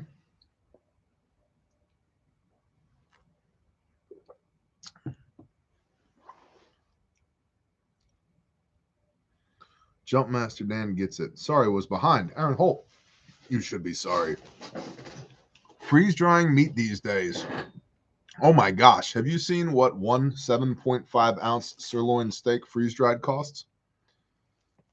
And Oklahoma just changed its cottage food industry laws to like the friendliest in the nation. So we're probably going to start freeze drying a lot of stuff. One 7.5 ounce sirloin steak freeze dried, $50 hairs, 50. Yeah, Loomp, you heard it first here, sister.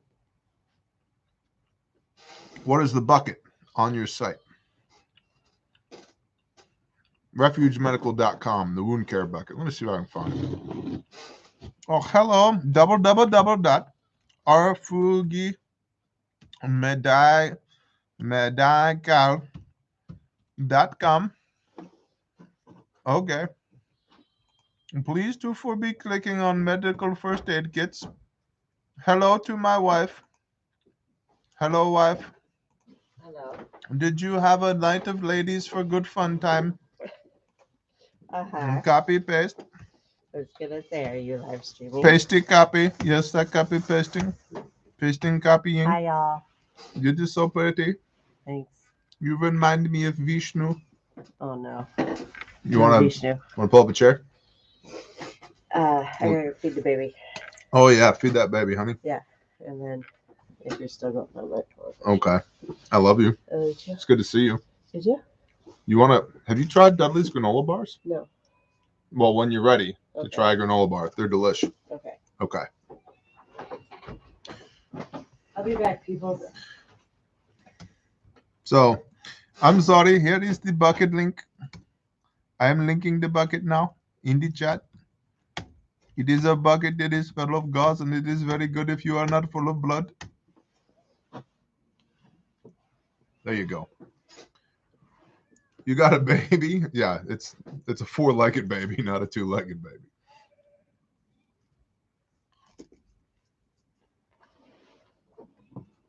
So all I'm saying with the bucket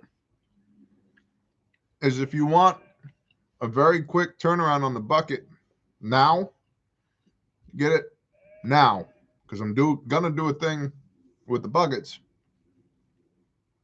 and it's gonna, yeah, you just leave it at that. It's gonna. Okay, Mr. Bellman, thank you so much. Thank you for calling. Bye bye now.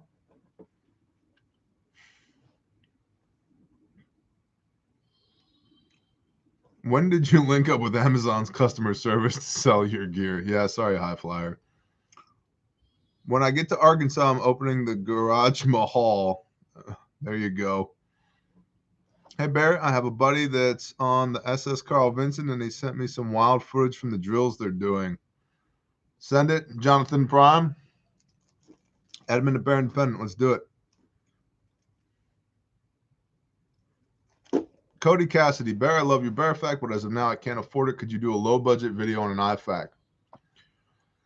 I actually recently answered this question on Patreon, and I will paraphrase here for you. The long and short is what you really need, 9 out of 10 times, what you really need is you need a tourniquet, maybe some compressed gauze, and maybe a pressure bandage. And understand that compressed gauze and pressure bandages go hand in hand together, okay? Uncontrolled bleeding is 9 out of 10 preventable deaths in the United States. 9 out of 10. 90% of preventable deaths in the United States are uncontrolled bleeding. There's 2 ways we deal with that, both of which are pressure. One is tourniquets, and the other is wound packing and pressure bandages. Tourniquet costs $30. That's what a tourniquet costs. Get a tourniquet, they're $30. Get a pressure bandage, they're about $10. Compressed gauze, $3. Get 2 packages. You're under $50, find a pouch to put in it. You can put it in a pencil case, doesn't matter. There's $50. Okay. Everything else, the rest, the ARCH-E of the March algorithm, the prioritized care packaging, all the research and iteration that we've done, all that stuff, that's all great. The Bearfac is the best trauma IFAC on the market, bar none, period, bar none. There are people who go into harm's way and kill bad guys daily who run that kit all day, every day, because it's that good. 2 thumbs up, bro. Like, it's a badass kit. You should get one. Until you can, you need a tourniquet, a pressure bandage, and compressed gauze for wound packing. And you need to know how to use it. So, I mean, the JSOC right now has got a bunch of these. This is the SOB. This one is in Woodland. Theirs are in multicam or Coyote, depending on which unit within JSOC. But this is the SOB, like little tiny kit, right? Got everything you need inside of it. Nothing you don't. Badass. Small the back kit. Badass kit. But what you really need, tourniquet, right here. Tourniquet. And don't buy cheap shit. Because when it breaks, when somebody you love is dying, you're not going to care that you saved $10 on a tourniquet. It's not going to matter. Somebody you love will be dead. Will you do a class in Loveland, Colorado? Unfortunately, the answer is no, because I refuse to be a felon when I enter your state. And Colorado has some ass backwards gun laws. Is it hot out here or is it just me? Love that kit. Rocking on my hunting bag. Thank you, Drew Static. That's awesome, man. Would love to get the SOB on my checklist. Amen. I've been carrying a TQ in my pocket since the training class in Philly. Bare men stays in the work bag and I learned the truck. That's awesome, Jeremy. Awesome.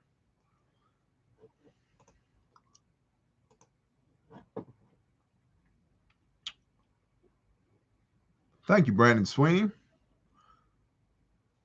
The OSC kit. The OX kit. The oh shit kit. What kind of ETA are you projecting? Again, probably springtime. I don't know yet. Maybe sooner than that, but I'd say early springtime. Can you recommend a battle belt? Buy anything you want. Anything you want from this company right here. Go see our friends at SOE Tactical Gear. Okay? John and Amanda, they're awesome people. They make awesome gear made in America, small business owners. This is a cigar case / EDC organizer / whatever you want to put in here. You can put some pocket knives in here. Just awesome. Awesome high quality stuff. SOE Tactical Gear. I would highly recommend it. SOE Tactical Gear. And again, buy once, cry once. You're welcome. You're welcome.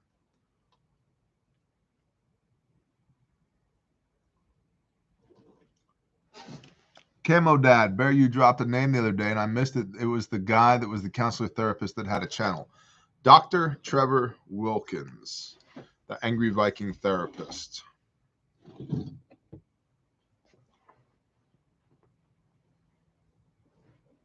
They never responded to an email I sent asking for an ETA on an item returning to stock. Well, High Flyer, they might have been busy, bro. It happens. It happens. Let's see. YouTube.com. Dr. Trevor Wilkins. Some guy named Bear Independent is live right now on Thirsty Thursday. Hey, look, there's Dr. Trevor's channel. I apparently am subscribed to it. How interesting. Copy. Come over here. Okay, now I am to be spamming the live stream chat again. Okay, Dr. Trevor Wilkins, he's a big Viking therapist guy, and he is very angry. And this is his channel. Poe Rusty. Roger that, Poe Rusty Poe. Thank you. Appreciate you. That's Dr. Trevor's channel. Use the kit on yourself or someone else. Bear will replace the guts. The other guys won't. That's right. That's right. That's right.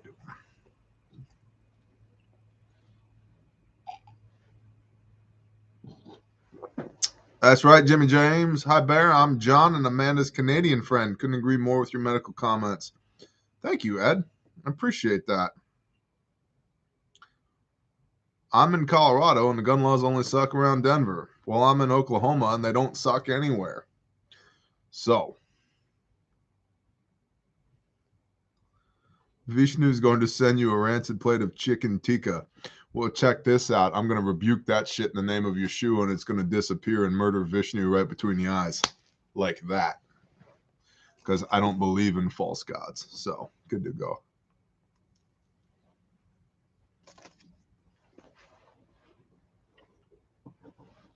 You do any training in North Carolina? Yeah, we just got back like a few months ago from North Carolina. Tommy Salter, shalom, brother. Some channel called Bug Out Bob. Jose Gomez, Bug Out Bob. That sounds vaguely familiar. Do I know a Bug Out Bob?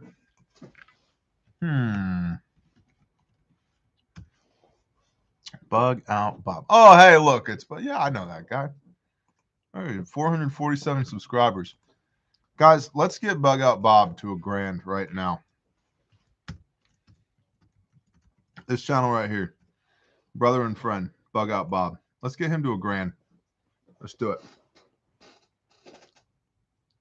He's the guy. Great channel. Good dude. What you eating? I'm wolfing down some fried chicken right now. I am eating a homemade granola bar that was made by none other than J.A. Dudley. Subbed. Taborosaurus Rex is subbed. I'm subbed. In the mouths of 2 or 3, let everything be established. So there you go. There you go. Been subbed. Donnie O'Keefe was like, nice moves, bro. Been subbed. So I was 450. Jay Morse was 450. Refresh 506. Bless y'all. That was pretty quick. Eating the rooster. Yep. Texas tea. Been sub. That's awesome. Krugerrands made for currency. Roger that. Sub to Bug Out Bob. Awesome. Awesome. Appreciate y'all, Bear Nation. Good fishing in your neck of the woods. Abso-freaking-lutely, man.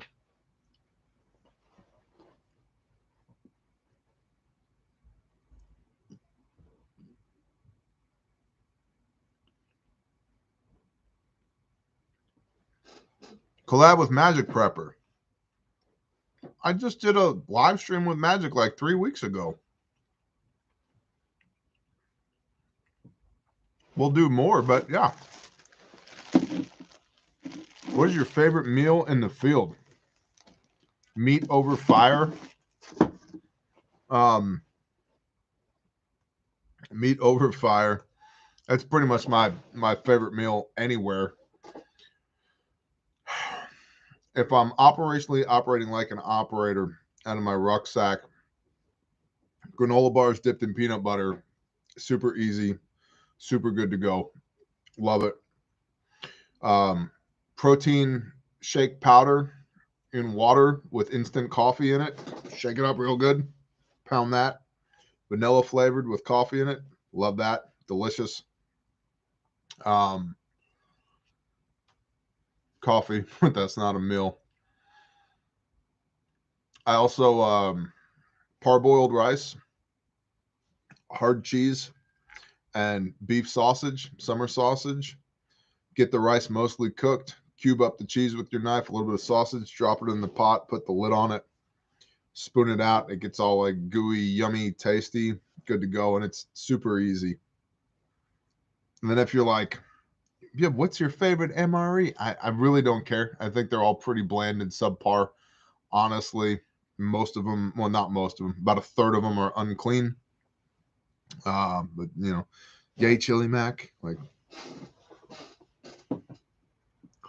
Karen's Garden is subbed. Bless you, Karen's Garden. Coffee with coffee plus more coffee. That's right, Holy Outlaw. Truth Faction has been subbed to Bob. Let's see, where are we at now? 506, 569. We can't even break 600, man. Can't even break 600. Come on. Oh, you Bear Nationals that are like, I don't know. I'm on the fence. Coffee isn't a meal, but it saves lives. I agree. Might as well be.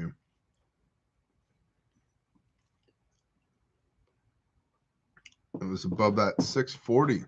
Okay, let me refresh. I'm showing 580 on my end. 580, 583.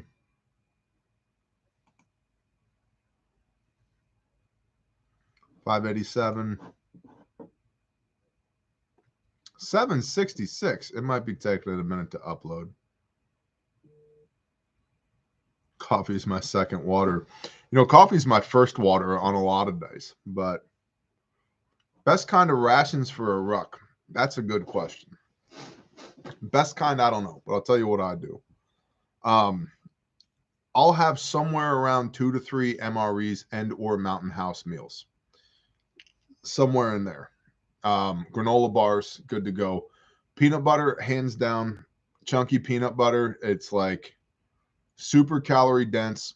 It's got a little bit of protein, a lot of fat, which is great for giving you calories for like when you're carrying a rucksack in kit moving around through the wilderness doing cool guy stuff, right?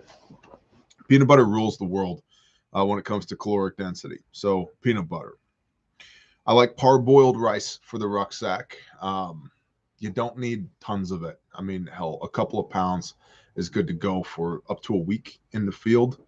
Parboiled rice. And then, like I said, summer sausages, beef summer sausages, and hard cheeses, good to go because they don't require refrigeration. You also don't want them in your pack for 6 months at a time when they've already been opened because they're going to go terribly rancid. But good to go. I carry a lot of instant coffee. I carry tea bags. I know some guys carry like chocolates and Reese's and stuff like that. I don't really succumb to the sweet tooth all that often, but I'll carry Cliff Bars as well. Most of the time it's like eating a hockey puck, a Cliff Bar that's been in the rucksack for half a year, but it's a vaguely tasty, calorically dense hockey puck. So Bug Out Bob just said, thanks, brother. We're going to say, you're welcome, brother. And we did. We done did it. Let's see. The thing to understand with food is that it's a means to an end, right? It's a means to an end. We're not trying to cook gourmet meals out in the field. And you don't know, like, what, we're going to be operating in a permissive environment. Can I make a fire? If I can, that's cool. That's one thing. If I can't, peanut butter rules the world. Have I mentioned that peanut butter rules the world? Because peanut butter rules the world. Coffee doesn't save my life. It saves the lives around me. That is beautiful. Bear, attraction splints cost prohibitive to stock in the store. QRF, it's actually one of those things that we're in the process of trying to get into the store. So, if you know what a traction splint is, you're probably willing to pay what a traction splint costs. If you don't know what a traction splint is, then who cares? You're going to go, wow, that thing's kind of expensive, and you're going to click onto something else. So, hi, baby.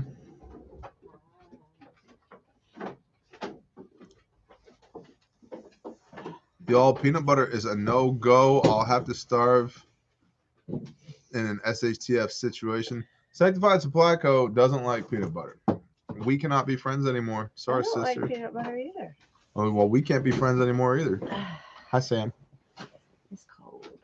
Is it? Mm-hmm.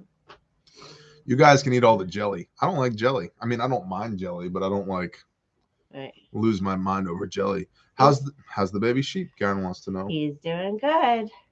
He's outside. He's loving it. Sam goes and visits him like twice a day and walks around with him. He's happy to have a little buddy. So he's doing good, though. He's still a little wonky when he walks, but he's getting around and playing with the other babies and doing good. Is there a store that carries your gear in Canada? We ship to Canada. We ship to Canada. We ship to Canada. So there's your answer. Mama Bear says, hi, Mrs. Bear. Just it usually costs a lot more in shipping. Yeah. There's, customs duties and that tax and stuff. Well, and no trucks are running in Canada right now as well. But peanut butter in a tube like a toothpaste tube. No, I just get a jar of peanut butter and I just put it in there with a spoon, and that's goes in my rucksack. So, and I'll literally take granola bars and I will unscrew the lid of the peanut butter, open the granola bar, and just swipe peanut butter onto a granola bar and eat that. A couple of those, chomp, chomp, chomp, pound a liter of water, back to business. Andrew Stanek, you hitting on my girl, Drew? What? Stand up. No, he said, what's up, girl? Oh. I have my water bottle. This one? Yeah. Ta-da. How long are you shelving peanut butter? Honestly, it doesn't stick around long enough to matter. Like, you can get a couple years out of it, but it doesn't stick around long enough to matter. And that's a big thing about food storage is, like, stock what you eat.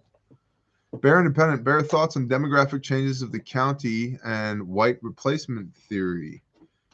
Embrace your own 14 Christ is King. I don't know what you're talking about.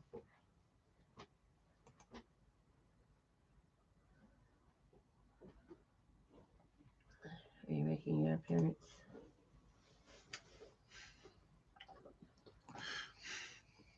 I'm Sarah Hoskins, good grab on whoever the hell Rabino G is.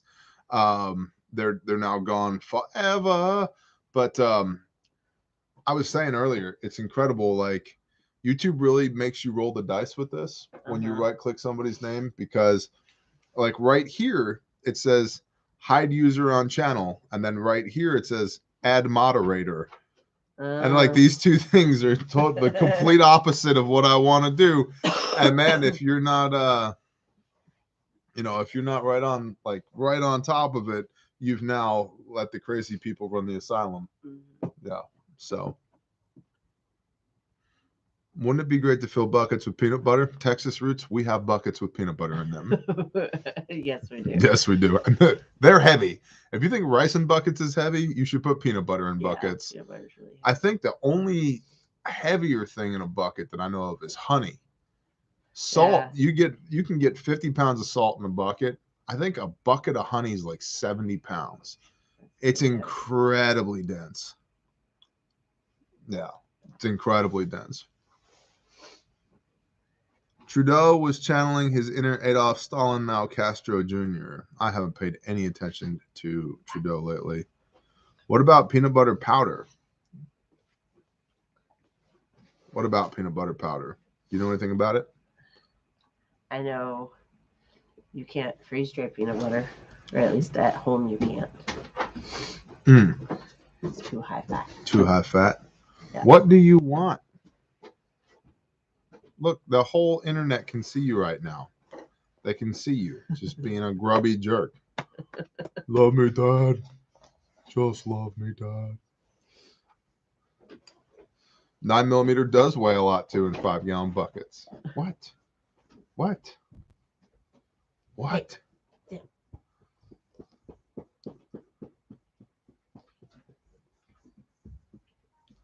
Peanut butter powder does not last long. Well, then what's the point? Because it's high fat. Right. Peanut butter in buckets doesn't last forever either.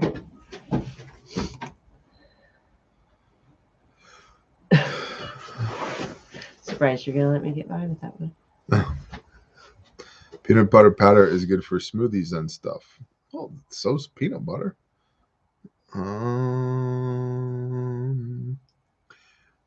Would NAR spear be available special order via refuge? Absolutely. Jay Morris, anything that NAR makes is available. You know how to get a hold of us. Just get a hold of us. We'll make that happen for you, bro.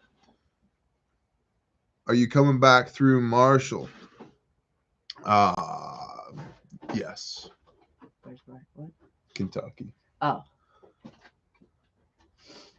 Lard and ghee, negative. We don't do lard, but we do ghee. We do ghee. Yeah. Have you tried other butters like cashew and pistachio? I have, but the peanut, man. Is your dog a Great Pyrenees? He's an Anatolian Pyrenees mix. Yeah. All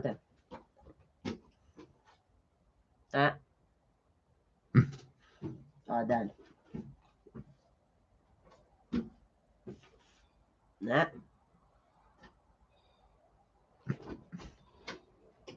Good job. Lay down. Good job. Stay. Please do not take that the wrong way. Thank you, Jay Morris. I don't know what I'm taking the wrong way. Me either. Oh, you're beautiful. Angry homesteader. We're taking that the wrong way. You're beautiful. I don't know. How do you take that the wrong way? I don't know. Here, You're beautiful. Let me see that right there. What? That. This? Yep. This is for people who hit on my wife. You've seen The Patriot, I'm sure. Everybody. I got to tell you, while we're talking about how beautiful my wife is, this is a Holtzbrook Agata. This is the Agata Forest Axe. It's a 24-inch handle with a 1.5 pound head on it, and I don't like it. It's the first thing I've gotten from Holtzbrook that I don't like. The handle is too svelte. It's too small in diameter. Here's my hand. See the diameter of the handle? Mm-hmm. It's way too small for my hand. But why does a man with your big ass hand need to have a little bitty axe? Well, I got a 24-inch camp axe right there. I know. In my but pack. Maybe this is a me size axe. It might be a U-size axe, but You see, that's my hand on it. right. But I'm saying that's a 24-inch Right. with a 1.5 pound head. The one that's in there is a 20-inch with a 1 3/4 pound head. Okay. And I much prefer the 20-inch because of the handle profile and because the blade shape. And the reason, what? Good night. Good night. We'll see you in the morning. I will. Make good choices. Yeah. All right. I love you. Oh, All right. all right. All right. All right. Good Good night. night. Yeah. Maybe this is a me axe. Thanks, babe. You're welcome, babe. But the handle profile is just way too svelte for me. I don't know what spelt means, but Thin. oh, okay. That one Really there. fancy words. You're gonna have to probably move some things out of the way. I don't want to get into that. Wow, Bub's voice got deep. Yeah, it did. Yeah. Yeah, he's like all like a man. Here, we gotta put the cover back on that. Let me I'll have put that. the cover back on it. Yeah, because these things come sharp. Yeah, they come sharp. Oh, somebody said wrap the handle with cord. Make it thicker. Yeah, it's still. I mean, I can damn near get my hand around it twice. I also have I have a 24-inch camp axe that I like more than this as well. And they are freaking proud of this one, price-wise. They are proud of this. Mm-hmm.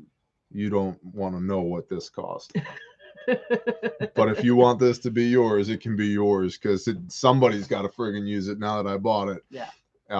They are proud of this little I will axe. take it. All right. I liked how I just like stole your stuff. Go for it. And that happens every once in a while. Every once in a while, he'll get something that I'm like,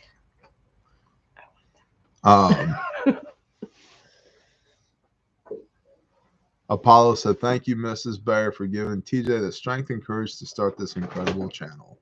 oh, I was telling them earlier about how you were like, "Do it or shut up," well, that's just how I am. and then you're like, "By the way, your content sucks." That's the funny part of the story.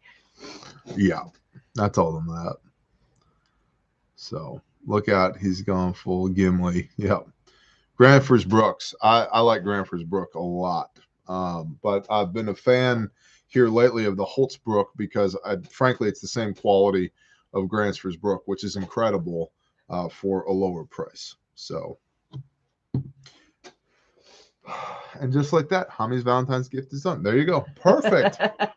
I love you. I also got you an SOE tactical cigar case that you can put all your whatever you want to put in there. All my cigars that I smoke. Yeah, all those for you. What's your go-to pistol? I've got a collection. They're mostly made of polymer and rhyme with block. They're boring. I mean, they're boring. I'm not an exciting pistol person. I don't have extended magazines. I don't have extended magazine releases. I don't have grip tape. I, generally speaking, don't have upgraded sights. I definitely don't have optics on there. I'm just like, nah, just shoot the damn pistol. Weapons light. You need a weapons light on your pistol. That's it. That's all you need. In fact, Glock equals Toyota Corolla. It runs.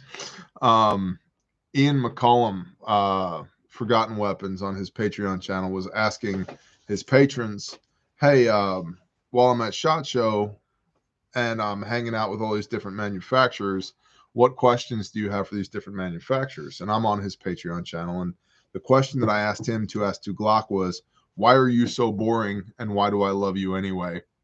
And he neglected to ask them that question. But I think it's a valid question. Damn it, Glock, why are you so boring and why do I love you anyway? So, my whole thing is like, I'm not overly artistic. I'm not terribly creative, and I see beauty in functionality. I don't care how good it looks if it doesn't work. In fact, if it looks great but doesn't work, it pisses me off. I'd rather it be ugly as sin but work flawlessly than for it to be beautiful and not function. True or untrue? Very true. Very true. Yeah. Yep. I like it to look good. You like it to look good. I like it to look good. And function. And that's why you have a Walther. And that's why I have a Walther. And I have a Glock. Yeah. Yep. Because you styling. Yeah. You so styling. 10mm Glock flashlight, 200 grain hard cast. Glock is a great Toyota Corolla. Thoughts on a high point? I'd probably rather have it than nothing, but it's about my least preferable weapons. Glocks are boringly reliable, and that's the thing of true beauty. Exactly, Milk Money. Like, there's nothing special about them. Like, there's nothing noteworthy about a Glock except the fact that they just keep running, man. They just keep running. Somebody asked what our 7 meals plan is. OPSEC, bro. No, we can tell. Besides spaghetti. OPSEC, bro. No, we can tell them some of them. Yeah. Chili. Yep. And chicken chili. And chicken chili. Lots of like soupy based things that you can put over rice. That's a big thing. Don't just skip over that. Rice. Don't just skip over that. It stretches the calories. Yes. And the meal. Like, you don't have to make nearly as much if you got a little bit more sauce and some rice. What's up, Mike Fallbush? But also cheesy chicken broccoli rice. Hell yeah. And that was one of the points in getting the freeze dryer was so that we could freeze dry cheese and broccoli for those meals. Yep. Because both of those are kind of hard to store otherwise. Yep. How about green bean casserole with chicken? And green bean casserole with chicken? Yep. Lots of like one pot meals or casseroles. Goulash is another one, which is noodles with meat and vegetables. Like, roger that, Mike. Roger that. And then, of course, spaghetti. Yep. And what else soup? There? Oh, chicken enchilada soup. Yep. So. Yep. And again, all of this goes with rice. Yes. And a lot of it. Pressure can meats. Yep. And a lot of it uses beans as well. And a lot of it, like, you can, in your chili, you can add corn to that. You can add soup into your, or corn into your soup, corn into your goulash, your stews, and you can grind that corn to make cornbread with. I like cornbread. You're not a huge fan of cornbread. No. But, and the other thing, like people that don't cook from scratch, a lot of people probably don't realize that cornbread is not 100% corn. It's 50% cornmeal, 50% flour, which is where the wheat comes in, so forth and so on. So Chris Spivey just bought half a cow. Awesome. Well, I hope you got a good price on it. They're not very viable if you only get half. You get a front half or a back half or just the left side. Like, they're... The good thing is the feed bill's really low if you only get a half of one. And you don't have to worry about mucking them. I saw somebody at Bear Independent. When I was in the Air Force, we had Hungarian goulash, and it was amazing. Yeah, dude, I'm telling you, goulash is the shizzle, my nizzle. Is the old models that aren't anymore lawsuit was for the Sigma? I don't even know what we're talking about anymore. Navy beans are good in white chicken chili, for sure. They are. I just bought my first calf, $30. He's fierce on the bottle. Yep. Bottle babies are cheap AF until you buy all the formula. I'm the king of goulash. Yeah, it's best to find a goat milk supplier if you can, and just switch over to goat's milk. Yep. Or raise goats no, we talked about raising goats earlier. 624. We're at 624. You 717 people. Every one of you went over and subscribed to Bug Out Bob. Every one of you. See, if you did that, we started at 400. There'd be over 1,100 people there. But you didn't do it, did you? You didn't. You're like, nah, Barry, not interested, not doing it, don't care, don't want to learn good things, don't want to know, not interested, not clicking the link, not subscribing. All right, whatever. So be it. When I go over there, when I guest on that channel and do some giant fearsome giveaway to Bug Out Bob subscribers and you don't know about it, don't come crying. Oops. So I wasn't here earlier, so I look now. All right, Angry Homesteader. I guess that's okay. Goats just breaking out and showing the sheep how to get out. I no longer have goats. Yeah, they're the worst. Yeah. You gotta be a special type of person to have goats. I know many that do, and T-Rex, that's weird. Yeah. Some people are just goat people. Yeah. We are not those people. No. All right, Titan the Giants. Okay. Dragon Keeper 1990 has arrived. Best folks always help those with a like-minded lifestyle. That's right, man. Just bought 20 acres with a pond for $19,000. That's awesome. Good job. Is it do you have to take a bush plane to get at it? Where did you get land for $1,000 an acre? That's awesome. Good job, Doug Larson. Where is it? For real. Do you need some neighbors? I'm going to do to you what everybody else does to me. Where is it? Do you need some help? Can I come be there? Do you mind? I'm going to bring all my friends. Is it okay? Do you have a place for me to stay? I don't know what I'm going to eat. By the way, I'm also allergic to all of these things. So if you could not put that in any of the meals that you're going to feed me simply because of the fact that I'm going to be there, but that's fine. But I have a lot of skills, but I can't work on Tuesdays or Thursdays and only a little bit on Wednesdays. And Friday's not really a good day for me, but I keep the Sabbath. And so Sunday, I'm good for a couple of hours, but mostly Mondays, I'm able to assist, except for 4 times per month when I've got other stuff going on. So that's fine, right? But I totally want to be part of Bear Camp. Oh, sorry. I just vent a little bit? Should we tell them we found, or can I tell them about Oklahoma law? Yes, please do. I mentioned it briefly earlier, but please do. Y'all, I can sell freeze-dried food in Oklahoma now. What? So just like that. Yeah, somebody commented one of the last live streams and was like, "Oh, Oklahoma's food cottage laws changed last year in 2021," and so I went and looked because Oklahoma had literally one of the worst cottage food laws. Yeah, it was one of our 4 laws. The one downside to Oklahoma is cottage food laws suck. Yep. And so I went and looked it up, and lo and behold, it's wide open. Yep. You don't need a permit, you don't need a special kitchen, you don't need anything really for perishable or non-perishable foods. And then to sell perishable foods, you just need a food and safety course. Yep.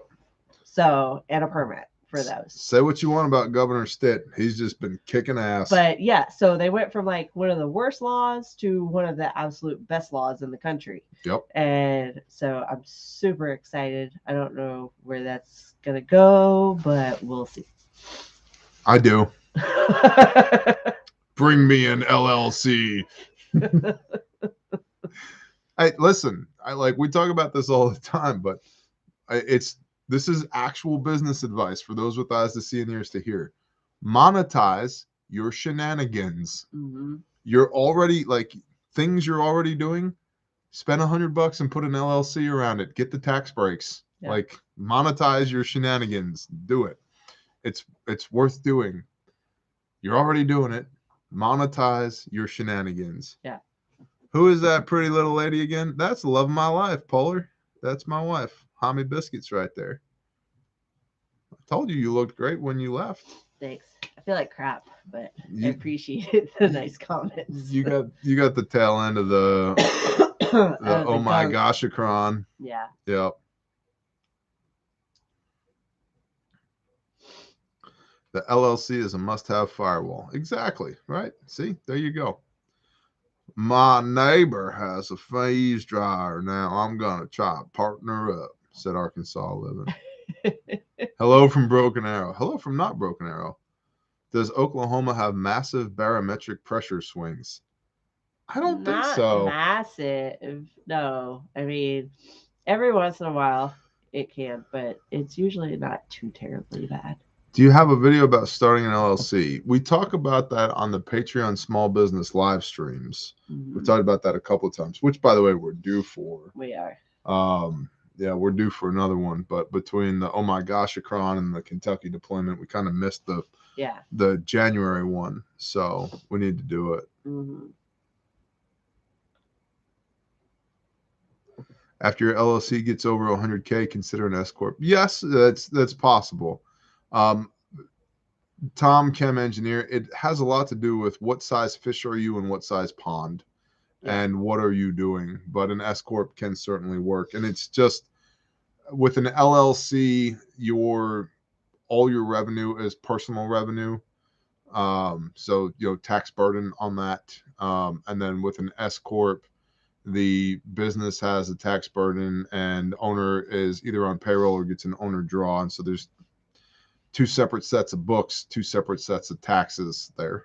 Generally speaking, could vary, could be different, but generally speaking, ammo is the most precious metal in the world.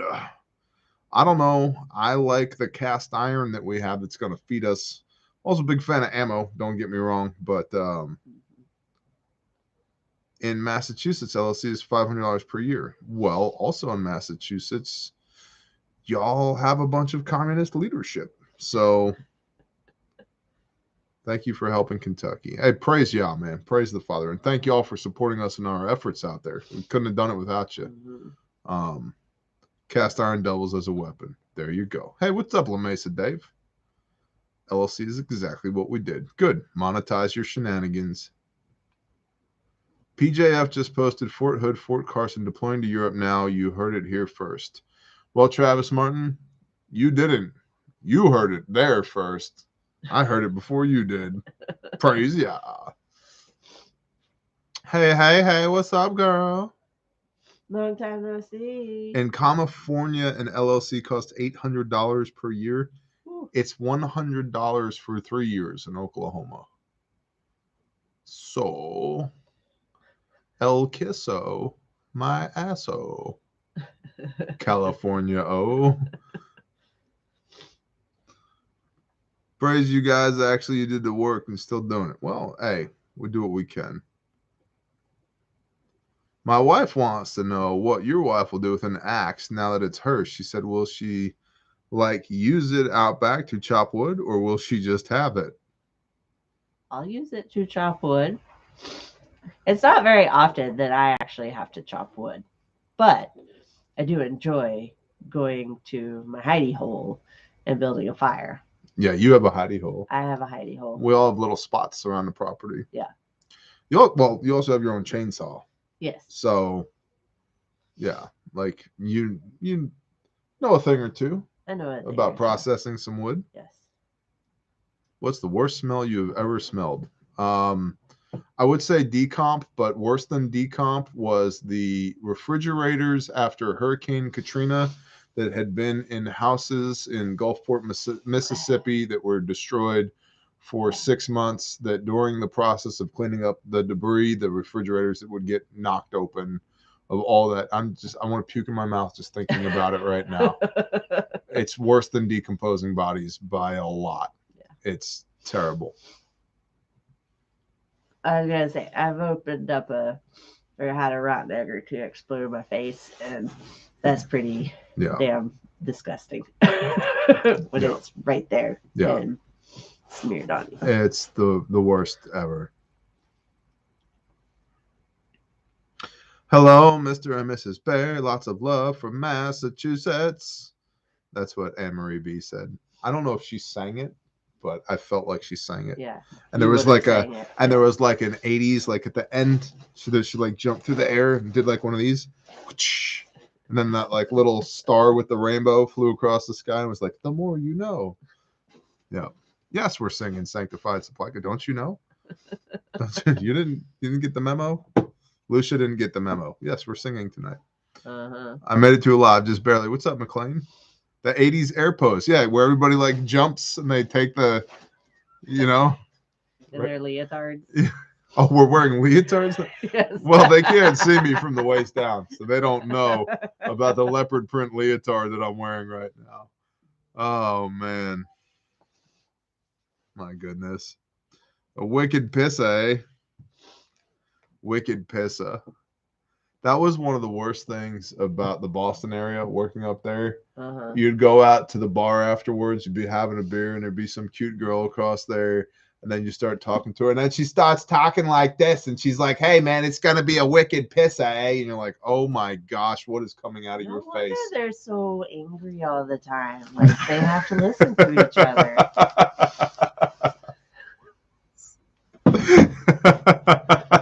I'd be pissed. That accent, like, I know, that hardcore accent is like, I would not be, yeah, I would not be a happy camper.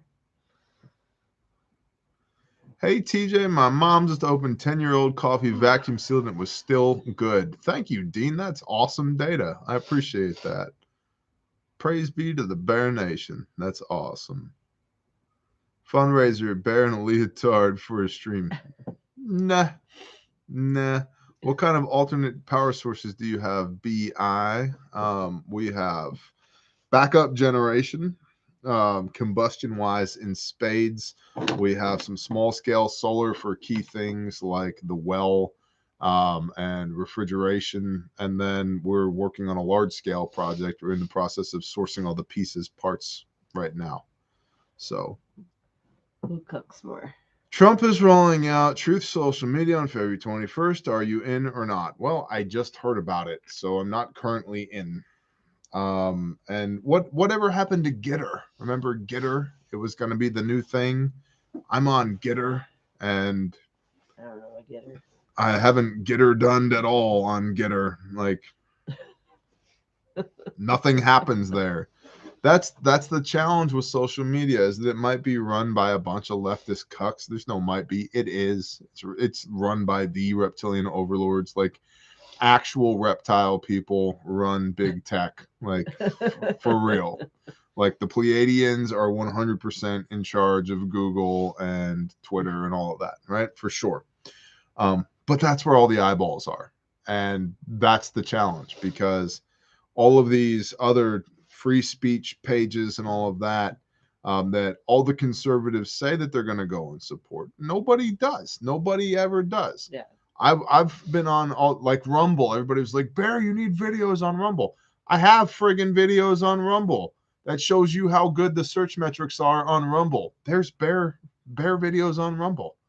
Everybody's like, how come you're not on Rumble? I am.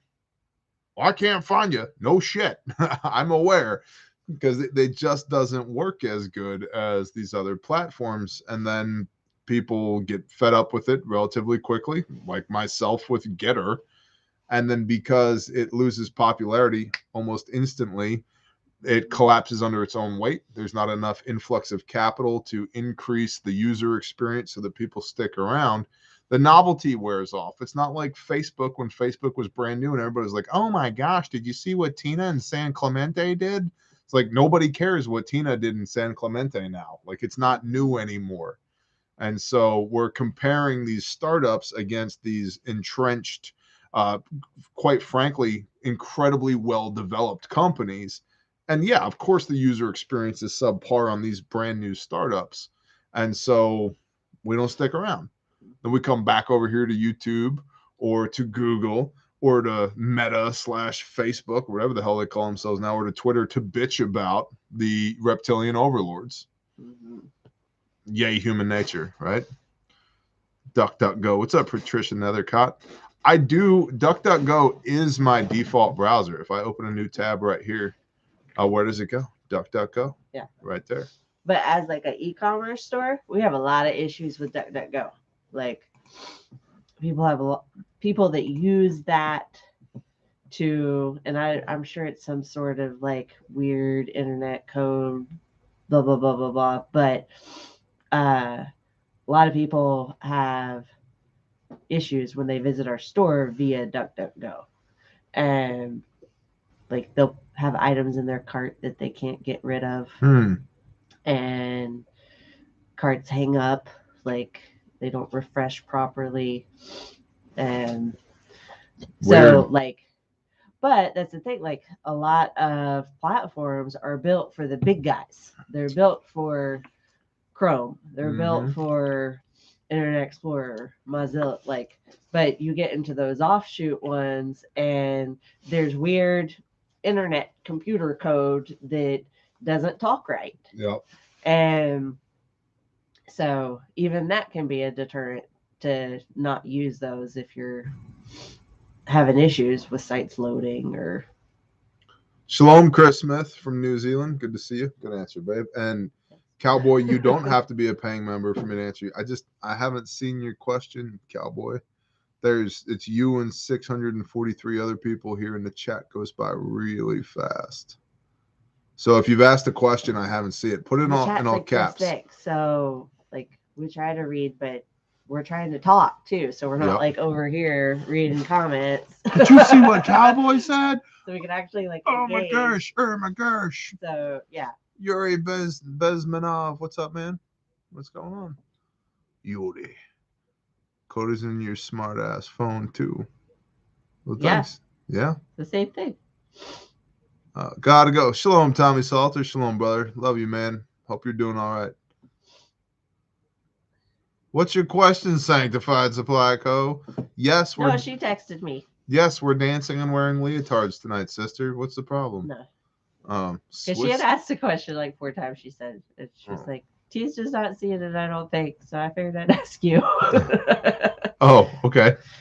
I wanted to let you know I got my hunting permit today. Do you have any tips? Depends on what you're hunting. I'm an ambush hunter. I'm not a stalker. I'm going to let you walk into my AO rather than walk into your AO. And patience is a virtue. It's called hunting, not killing. So, and take good shots. The last 2 shots on deer that I've taken, I got impatient. They weren't good shots. Take good shots. Bear will finish the night with an off the bass drum high kick raw style. Yeah. I'm actually working on the backwards jump off of the kick drum. But I don't jump so good and I'm really heavy. So it's more like a back flop with cervical injuries. Please ask Kami if she will do freeze dry or live streaming. The machine runs for 70 hours. Like we're just going to put a 10 minutes maybe. Oh my gosh. Load. Let's do the freeze dryer channel where you never talk, you never say anything. It just watches the freeze dryer. That's it. It's just the freeze drying channel and it just runs, right? And it's just there and it just runs. All just the time. Background noise. and then, but that's the thing, because people are going to watch for hours and they're going to see like when it counts down, when it goes from like 62 hours left to like 0 hours left. And then just like that lady with the hands just shows up and opens the machine, right? And they never see your face and you never talk. They don't know what's going on. Right. And then you take the thing out, you scrape it, and then you use the impulse sealer. And then like, oh my gosh, what's she going to do next? And then it's just open for like, a day. Right. And then they're like, oh, the trays are back. The trays are back. Like, what is it? Is that broccoli? That looks like broccoli. Right. He puts it back in there and it's all like, beep, boop, beep, beep, beep, boop. 72 hours. All right. When is lady with the hands gonna come back? Like I'm telling you, dude, we could totally do this. The freeze dryer channel, you have 1 million subs that fast. It'd be awesome. Exactly. Don't forget to crunch it, like totally ASMR. Oh my God. Yeah. Oh, awesome. Whereabouts in Oklahoma are you? That's classified, Mary Quite. ASMR freeze dryer. I'm telling you, the freeze dryer channel. That's what you call it, the freeze dryer channel. Bajillion dollars. Bajillion dollars. And you just hang up like on the freeze dryer. You just put like a Refuge medical sticker. Like, that's it. This freeze dryer sponsored by Refuge, right? What do you want, dog man? Dad, there's a Sasquatch in the neighborhood. It's cold. And I'm going to eat them. It's supposed to be nice tomorrow, though. Lady with the hands doing the things, right? I'm telling you. Lady with hands would be like your whole new, like nobody, the Bear Nation would know who you are, but nobody else on the internet would be like. I was always told I should be a hand model. Right, there you go. Until, well, I messed it up when I got my wreck, and I had all my scars. You have beautiful hands. You could totally be Lady with hands. I could. You could totally be, like, I'm telling you, just a tight shot. That's my kind of like channel is one that I don't have to talk. Where I can just be hands. There you go. Like, you don't even have to explain anything. Just, I'm telling you, it'd be absolutely awesome. Think about like My Mechanics. That dude's got over 1 million subs. He doesn't even talk. No. He doesn't talk at all. He's lays just like, this is me just like. And files. I make a new one. Like, this screw was broke. Yeah, I make a new one. He puts in text. That's how a lot of the people I watch are. Like, there's no talking. If they have to say something, they'll just like put a little text bar in the video. But I don't enjoy hearing people talk. Heavener, Oklahoma, 28 acres with pond. Is it good farming? Yeah. Yep. Bear, were you and your wife both on board with homesteading initially, and how did you approach the subject? Yes, we were both on board with homesteading. Yeah. I was not on board with prepping. Like, that took a little bit of convincing. But homesteading, yeah, we both always wanted property. What? The Vanna White of freeze dryers. That's awesome. Yeah, we could cover it in tactical chickens. Yes, we were both on board with homesteading before we moved. I grew up on a farm, and you grew up on land. Yeah, small piece left. And we both knew that that's where we wanted to be. That's where the Father was calling us, and that's what we wanted for our kids. And so we just started looking, started praying, got out here, and we have at times differed in our opinions and approaches on what the homestead should look like or how it should function. But we're in the big picture stuff, we're both in agreement. Like, what does your wife's hat say? I love my tribe. It says, love my tribe. And I do love my tribe. That's why I was not on the live stream earlier, because I was hanging out with my tribe. Go. We had a ladies' night. Do we have a new giveaway on Patreon? No, we don't yet. We need to. You know what I'll do? I'll give away the initial ox kit. The first survival kit. That's a good one. Just give that sucker away. Okay. Just give that sucker right away, man. Hey, Bear Independent from Bahrain. Nice. Bush Doctor. What's going on, man? Showed your channel to the boys on the boat, and I dig it. What's up, boys on the boat on Bahrain? Listen, keep your peckers in your pants when you're on Liberty, all right? Only $5. Liberty Guns, Beer and Trump, LGBT. Sam, why are you leaning on me like that, bro? Y'all are badass homesteaders. We're just homesteaders. Like, thank you. But we have so many brothers and sisters that are so much farther ahead than us with this. We all have like our strengths and our weaknesses. I'll tell you, I went to SOE Tactical's place in Tennessee. They're great people, right? And they're showing me around. They're giving me a tour. And I was so impressed by how neat everything was. Like, it's so neat. Like, everything's like picked up. Everything's organized. My place looks like Western Kentucky. It looks like a tornado rolled through it, you know? So everybody's got their skills, and neatness is not necessarily ours. Yeah. But we do get things done. I So keep my house neatish. It's hard. Bear's favorite bourbon. Blanton's. I like Knob Creek as well, and Maker's Mark. This home freeze-dried food tastes good. Yeah. Yeah, it tastes way better than the stuff that like the packaged Mountain House stuff. freeze-dried food. Yeah, it is way, way better than that. And I mean, 'cause it's literally home cooked. Like I freeze dry a lot of our leftovers. I've got egg roll in a bowl. Heck yeah. In the freezer right now, ready to go.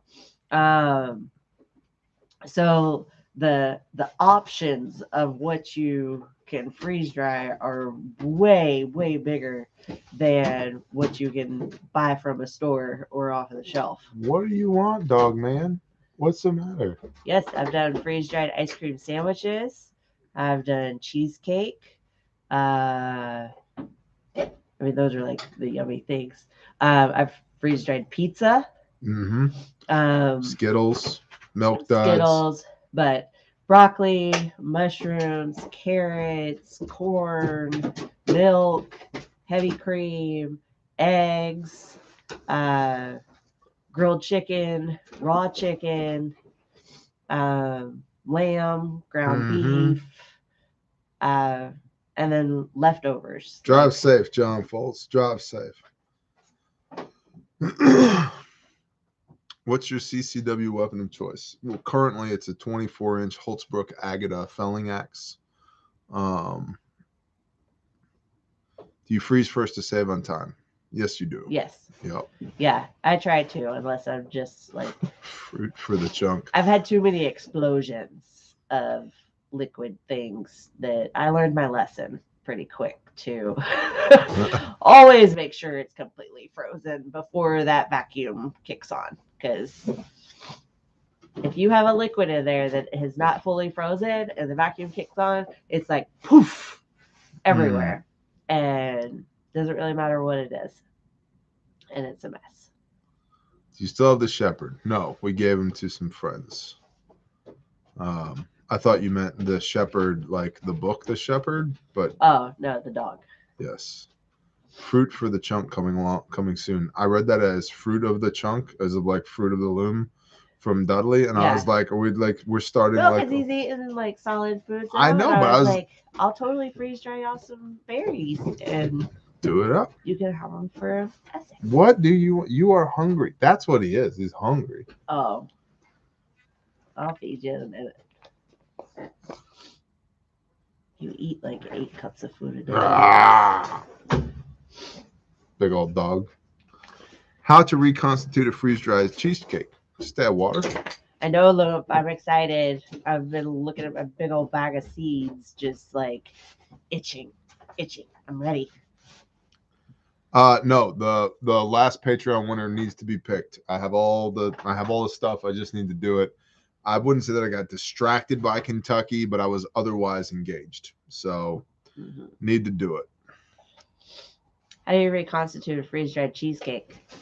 You wrap it. Well, I like eating just freeze-dried cheesecake bites, like where it's not reconstituted. But a lot of those you can moisten a paper towel and wrap the cheesecake or pieces of cheesecake with the paper towel and put it in a Ziploc bag and seal it and just kind of let it sit for 30 minutes, an hour. Like sometimes it can take a good while, depending on how big of a piece you're talking. Somebody asked what your electrical costs are to run the machine.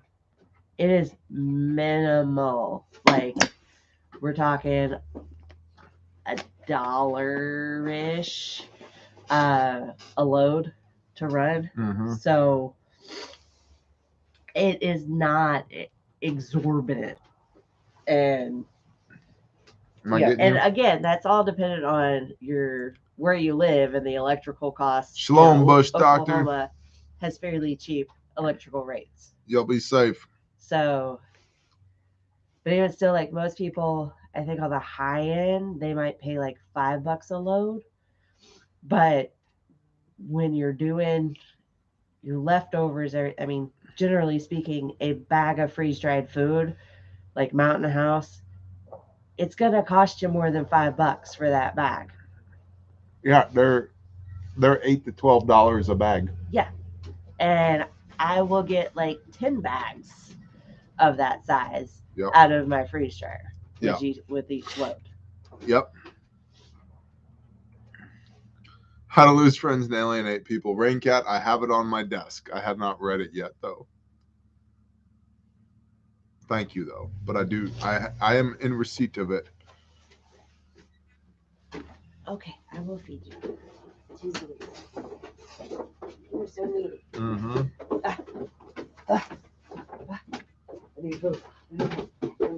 Do you grow anything year-round? What? Cruciferous vegetables, salad greens as long as it doesn't freeze too hard, and taters. What type of cigars are you smoking, Bear? The cylindrical type. Yep. I'm a fan of pretty much anything by Drew Estates. I like Camacho. I like AJ Fernandez. I like the AJ Fernandez Divinias are really good. I like Cohibas.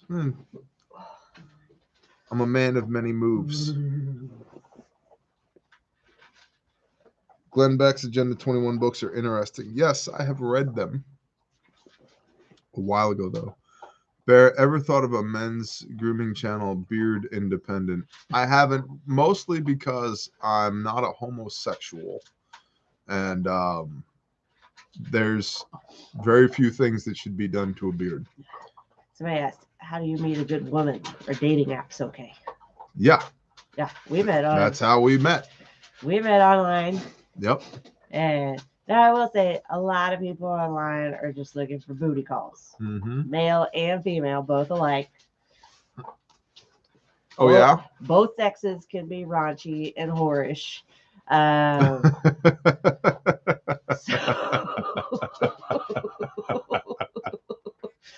Sometimes you got to do some filtering. Yeah. When perusing those sites, but and exercise your use judgment, right, wisdom, and discernment. Don't get tempted. We'll love you back, Texas Roots. But no, they are absolutely okay, and it tends to widen the area. Cast a wide net. Yeah. Hey, Devin, recognize this hoodie, bro? You see this hoodie right here? Recognize this right here, buddy? Yeah. Appreciate you. What site were y'all on? Plenty of Fish. Devin's my buddy. He just don't know it yet. Oh, disembodied light over there. I know what it is, though. Nope. No. We are a figment of your imagination. You should rest more, because none of this is real.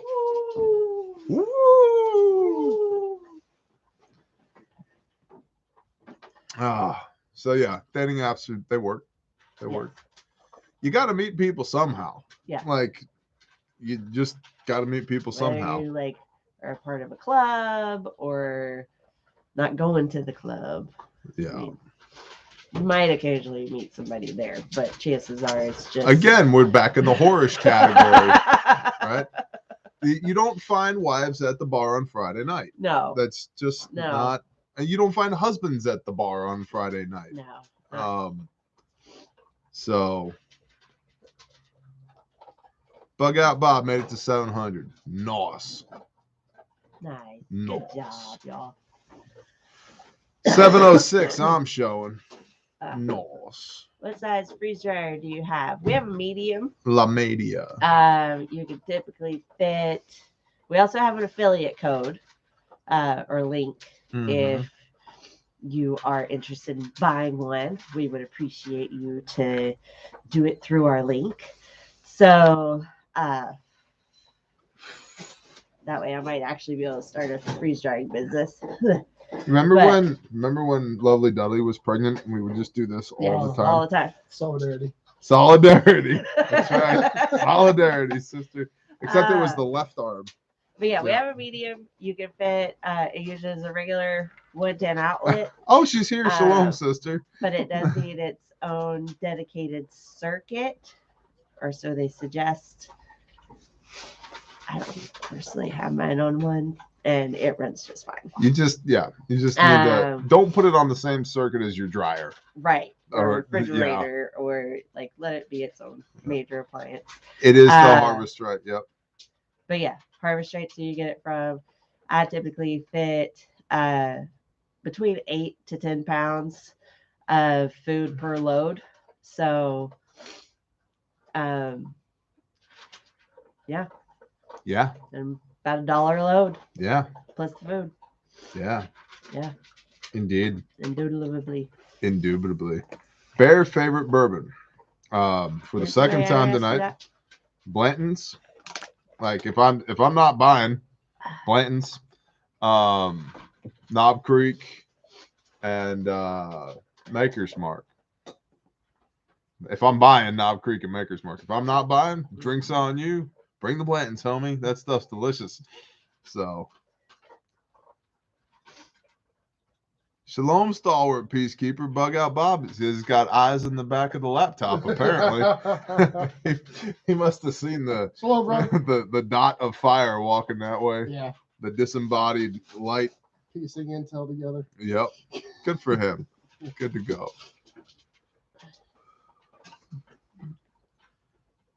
Hey Bear, your shot in the left arm. Go. I don't want to play this game right now. You guys know I know how to do this. I have a left arm. I have a tourniquet. I did it in under 2 minutes. I win. It's cold.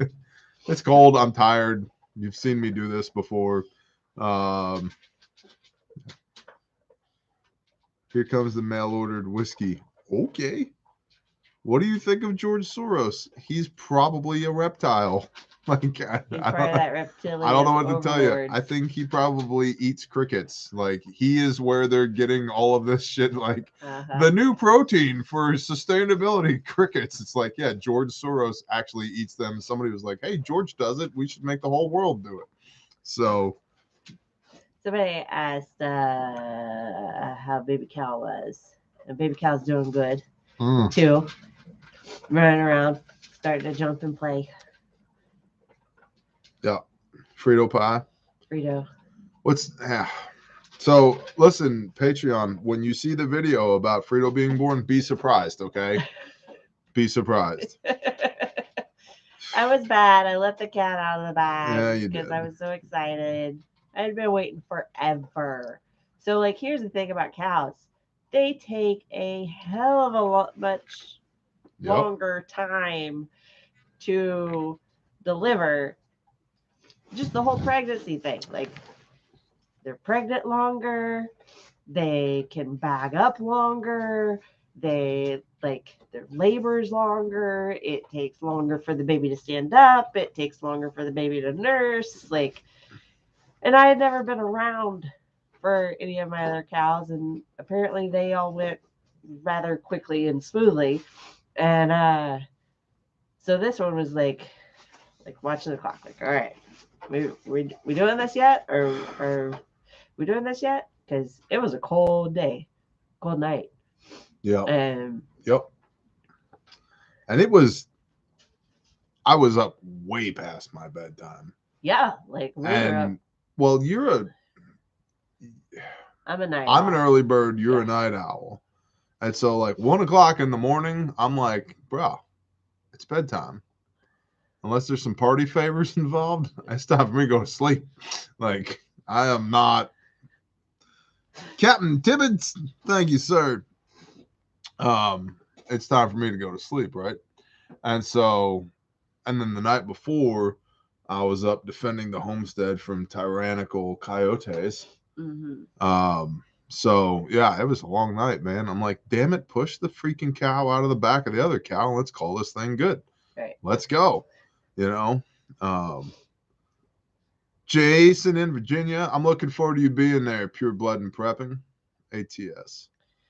And Timothy Young, thanks for subscribing. please understand that I might make a video once every 6 months. Like I am not. Yeah. I am not the bear when it comes to video production. I'm a classically diagnosed workaholic. Yeah. By two Well, separate. I'm a workaholic. I just don't like doing videos. By two separate mental health professionals who've never met each other before. Both of them within 5 minutes of meeting me, they're like, "Oh, you're one of those guys." It's like, I am. They're like, "Yeah, to a T." It's like, cool. How about some generational wealth, bro? And then they're like, "Yeah, but work-life balance." I'm like, that shit's a myth. That shit is a myth. I just put out fires 24/7. I was texting with a brother earlier, and he may still be on here. He's like, "Hey man, you got time to chat?" And I was like, "I would love to chat right now, but I'm like balls deep in businessing right now." He's like, "It's all good." He's like, "Whenever you have time." And I said, "My life is basically a 24/7 react to contact drill." Yeah. That's basically what it is. It's just all day, like, "Hey, this thing happened. Hey, this thing happened. Hey, this thing happened." And actually, it's been relatively calm. I've been pretty stepped back from the operational aspects of the business for the last couple of months, between, oh my gosh, Akron and deployment and all of that. And it's like, yeah, I'm coming back, baby. And gosh dang, let me just take a moment to just brag on our people. Badasses, and just surrounded by straight up murderers. Like everybody we have doing the things with us, straight up murderers, man. I'm in my phone, please. Telefono? Yeah. Here you go. I'll post the link. Hold on just a second. Thank you for all your videos. You're welcome for all my videos. Appreciate that. Ashley May. I think it's on all my links. Is it, Dudley? I don't know how cold it is out here. It's pretty damn cold. Is it below freezing or above freezing? I'm not. Let me check. That's kind of just turned into my metric here lately.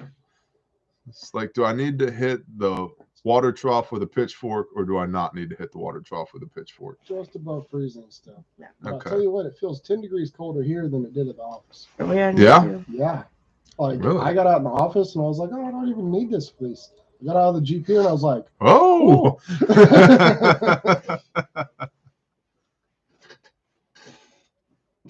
Timothy Young, praise Yah. Okay. There's my link.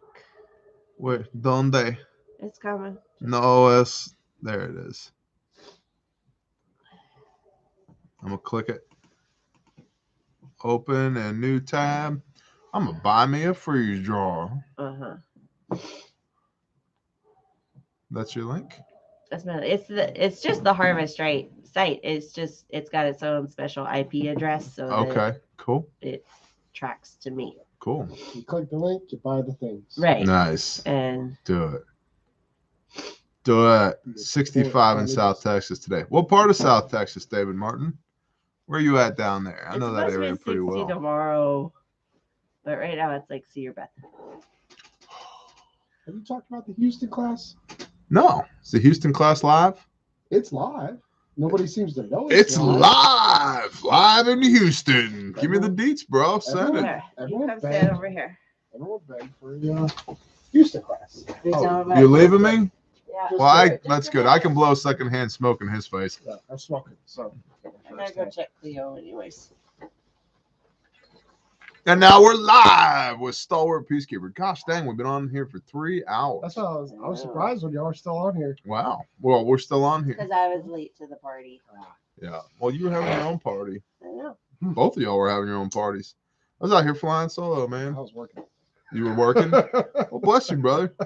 Tell the good people of the interwebs about the work that you've been doing. So people clamored and people screamed and lit pitchforks and got on their knees and begged and all this stuff for a Houston class. And so I scheduled a Houston class, even though the class we did in San Antonio didn't do so hot.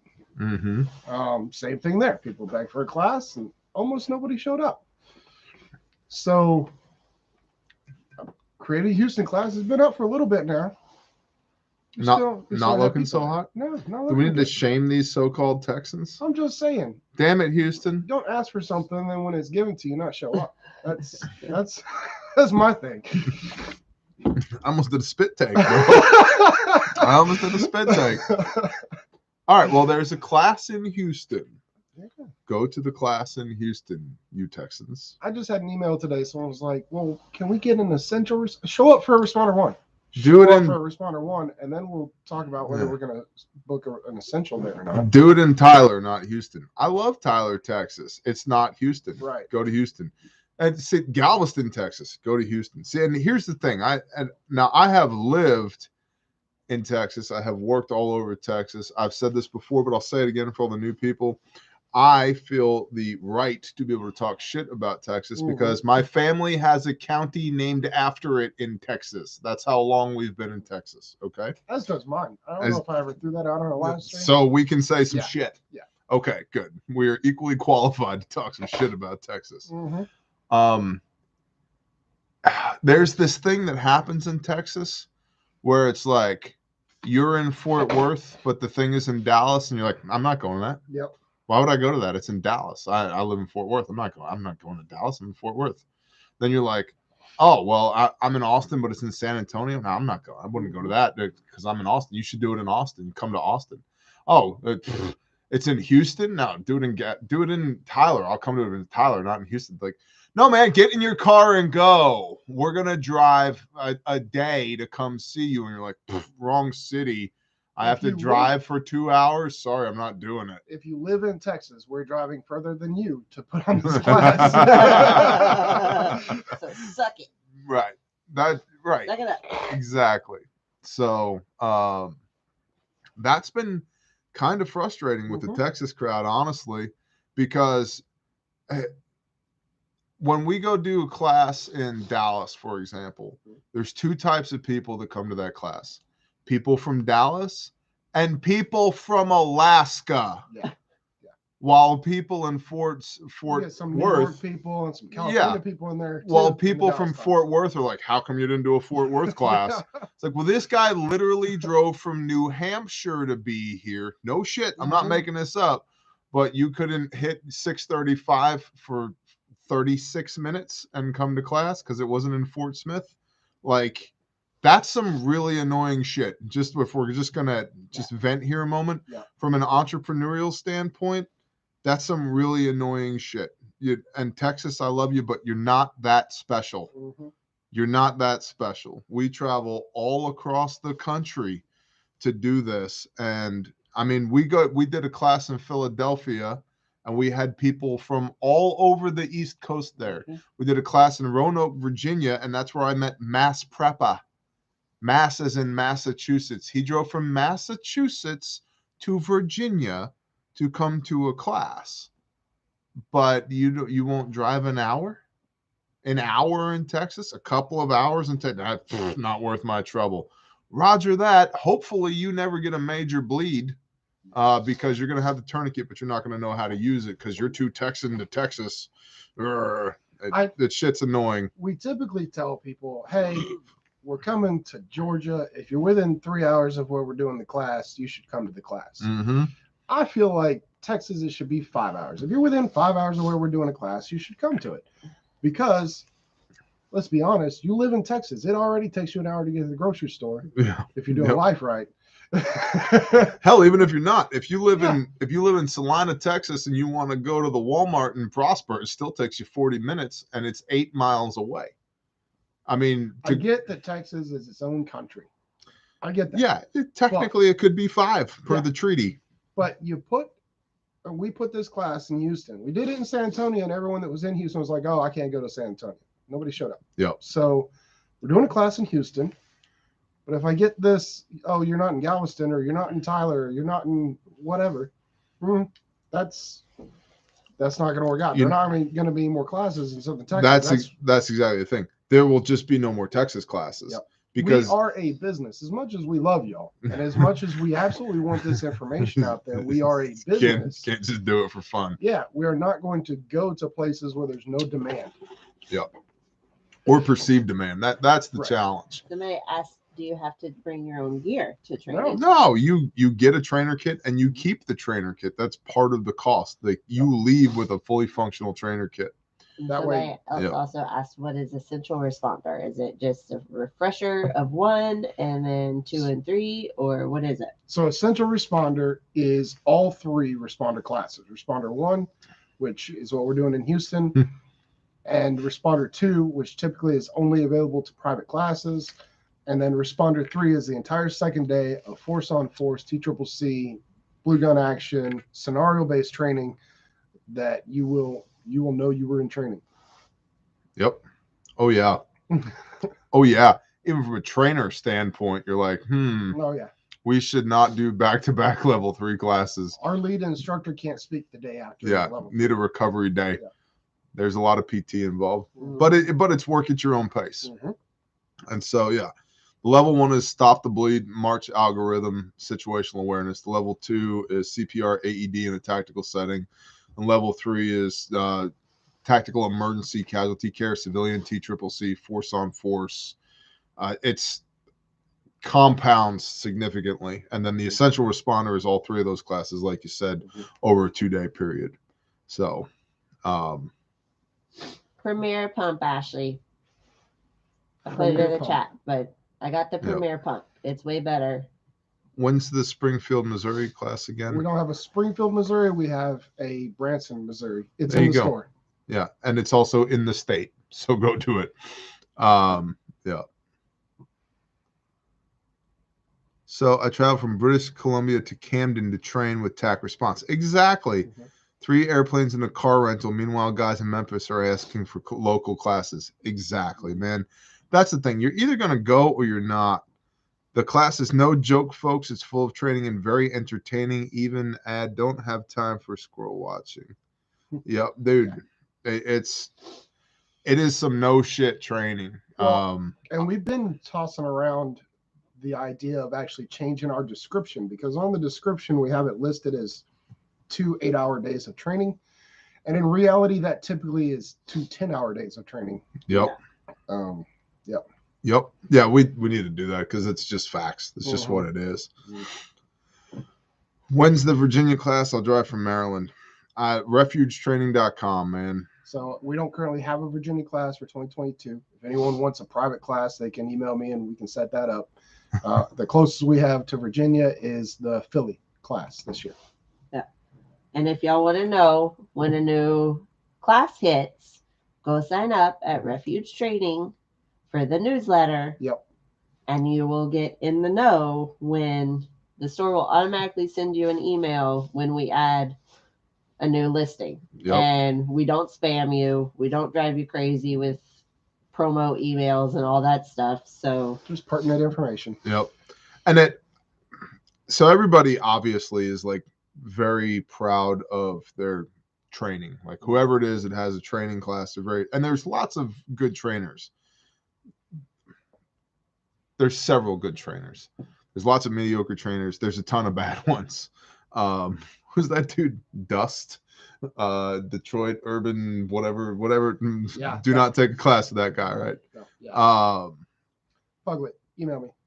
Yeah, Puglet, email. And thank you for the super chat, by the way. Yep. But there are many good trainers out there. It's kind of like when you're a young man. Like, I don't know if anybody else here as a young man remembers the first time when you're potty training and you realize like, oh, I have a pee-pee. My pee-pee is special.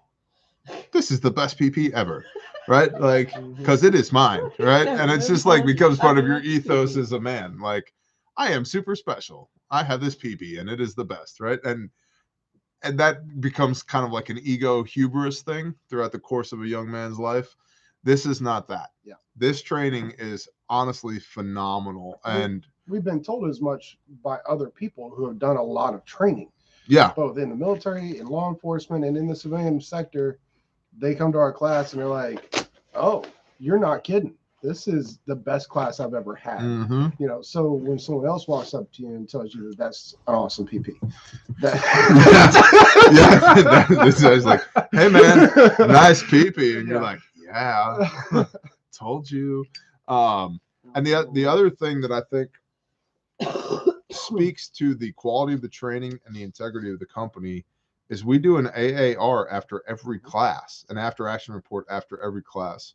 What did you like? What did you love? What did you hate? What improvements can you suggest?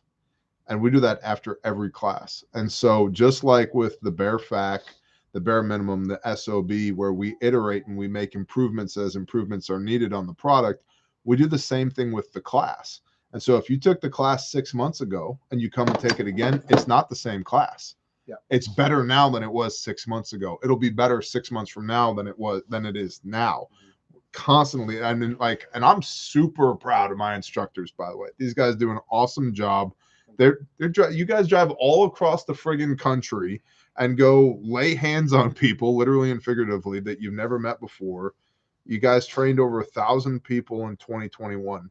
As a startup, trained over 1,000 people in 2021. So, you know, I can honestly say over the last year and a half, to what you were saying about feedback, over that last year and a half, nearly a majority, I'd say, of our curriculum is now informed based off of feedback from students. Yep.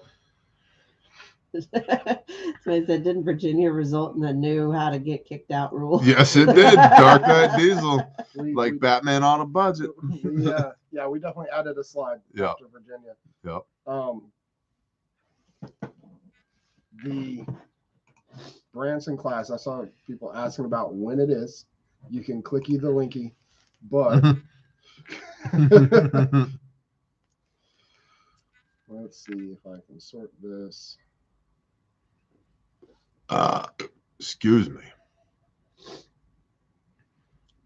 Shalom, Miguel. It's 2 hours anywhere in Wyoming. Yeah, exactly. Amen. May 1st. I lived in northern Colorado, and Yeah, I would drive 2 hours to work every day, and I worked in Fort Collins, and then 2 hours home. Yeah. Like, I would leave at sun up to get to work, and then I would get home at sundown and close this grocery store 2 hours away. And somebody earlier was like, will you consider doing a class in Loveland? I was like, no, don't want to be a felon. Yeah. Sorry. We get a lot of that, unfortunately. That's partially the reason we have the Philly class, is because once you go past that, you're risking prison time. Mm-hmm. As much as I want y'all to get trained, it's not worth that. I'd go to Loveland just to go to Estes Park. Well, Estes Park is beautiful. It's just the whole rolling dirty thing. You know, conscientious objector is one thing.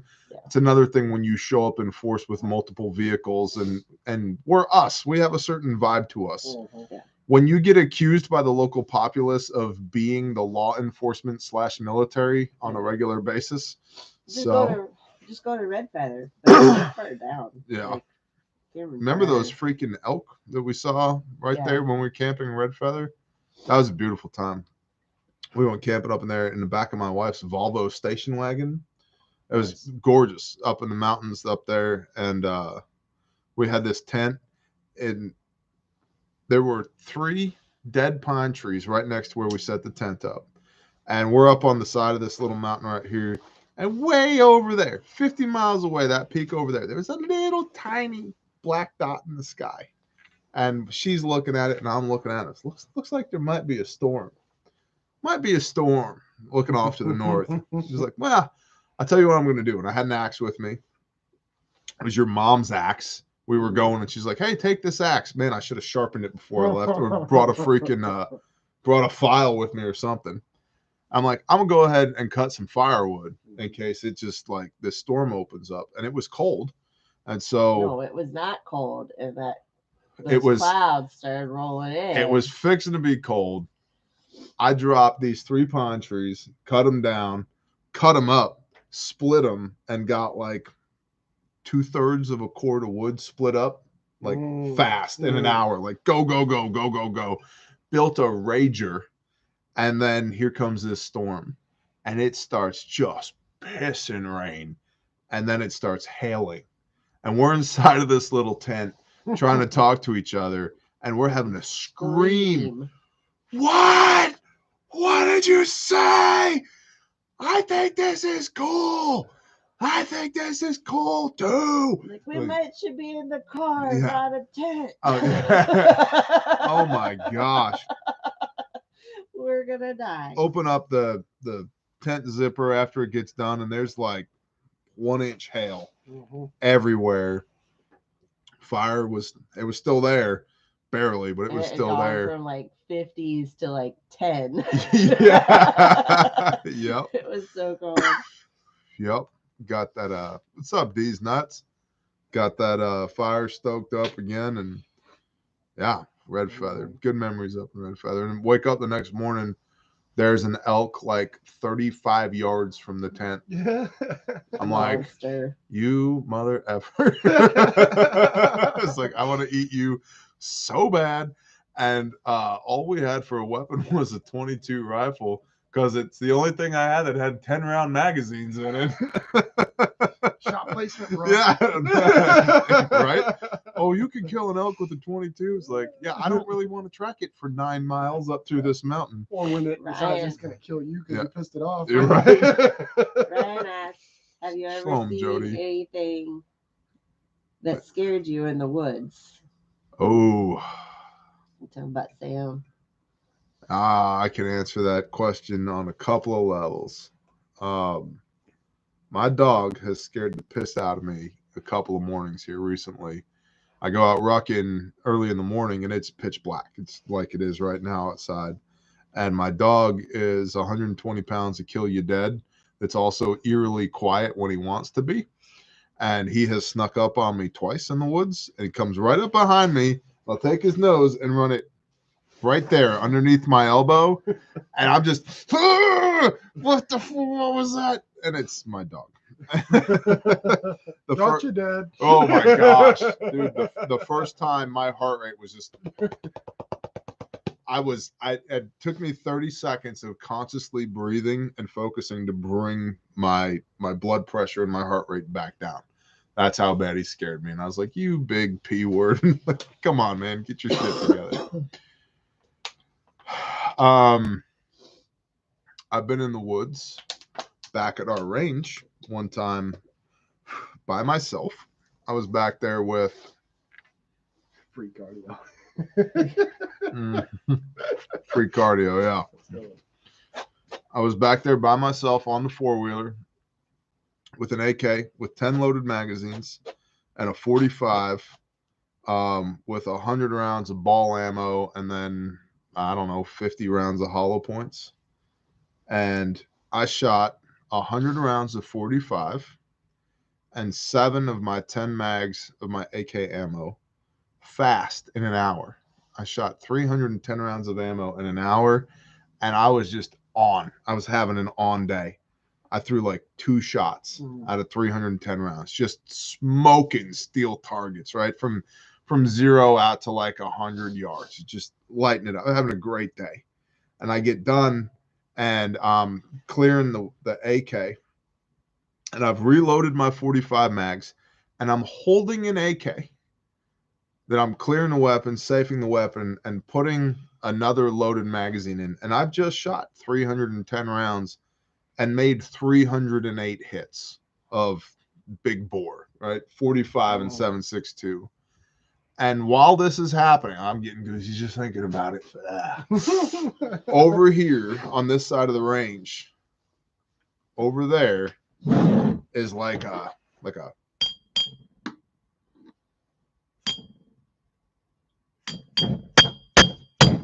on a tree. And I'm like, what the fuck is that? And the moment that stops over here on a tree, and I'm like, GTFO. And then that stops. And then over here is like more incessantly like, and I'm like, son of a, what is that? Because, okay, legit. The Sasquatches, they bang on trees. That's what they do. And there's a lady who used to live around here who we're in contact with that at one time owned all the land in this area. She's not elderly, but she's an older woman. And her grandma's house is not far from here. And she was telling us her grandma has since passed, and they were up here looking at her house and blah blah blah. And she said, "Hey, where do you live? You live in this house? Oh yeah, there's that ridge back there." And I'm like, "Oh yeah, there's that ridge back there." She goes, "You know that's where the Sasquatch live." I'm just like, ha ha ha, lol, whatever. She looks at me dead straight. She's like, "No, that's where they live." I'm like, "Lady,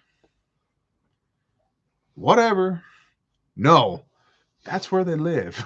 And so while I was back there, man, it was very, very eerie feeling. I shot 310 rounds and made 308 hits, and I was holding an AK, and it was time for me to go.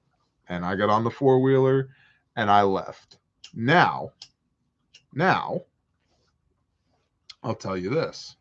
It has been my finding that Sasquatches cannot stand the sound of a shofar. They will leave. And do whatever mental calculus you need to do from a spiritual level on that. But the sound of a shofar makes a Sasquatch go away, which is pretty damn cool. So It's almost like they remember what that results in. it's almost like they're corrupted flesh and they've seen a sword or two in their mitochondrial DNA. Yeah. Yeah. So, and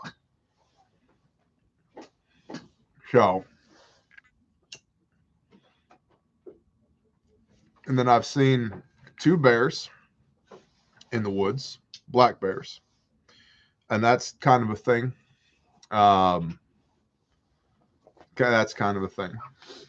It's a thing. And I've seen 1 panther, and that's definitely a thing. And that's the only time I've been scared. And I live on the edge of your woods. Uh-huh. That's the only time I've been scared was when I didn't see it, but it had to have been a panther based off the noise it made. Mm-hmm. I was like, I'm gonna die. I'm gonna die right here. Right in here in my pajamas. Gonna find my bloody slippers and be like, where'd Phelps go? And then Sam. Yeah. Yeah, Sam came running in and whooped that panther's ass. Yeah. Yeah. I'm not afraid, Dad. Yeah, chased him clear across the property. I could hear it going. Mm-hmm. Yep. Yeah, big cats are something else, man. I heard the screams of Sasquatch would make a human leave their camp. Yeah, bro. YouTube kicked my subs off. They do that. Welcome, Bug Out Bob. Welcome to the world, man. They do this. Esau's descendants. Yep. So descendants of the Nephilim. Yeah, corrupted flesh for sure. Yep. Corrupted flesh. I think they have more to do with the experiments around Genesis 6:4, 6:5 than they do with the descendants of Ham. Mm-hmm. But they know what a shofar is. And I'll tell you this, dude. I've heard them around here. They have a very distinct sound. I've heard them, and usually right around sundown in the spring and in the fall, you can hear them, and they make this call that sounds something half between a cow mooing and an elk bugling, and it's neither of those things. It's almost, it'll make your hair stand up. And when I hear that, I blow my freaking shofar, and they shut the F up and they leave. Yep. So, yep. Can one make 6 acres of southern Oklahoma grass profitable with sheep? Sure. If you have a good grass resource, you can run up to 10 head per acre. So you're talking 60 sheep right there. And 60 sheep will definitely be profitable, especially for what they're going right now. Hanging carcass, $400, $500 for a carcass right now. You do the math. Times 60, that's 30 grand. So Carl Sams, the father, does great things. He just uses me to be a part of them occasionally. Bless you, brother. I've heard that Sasquatch fart is worse than opening up an old refrigerator. Romans 12:18. Shalom, brother.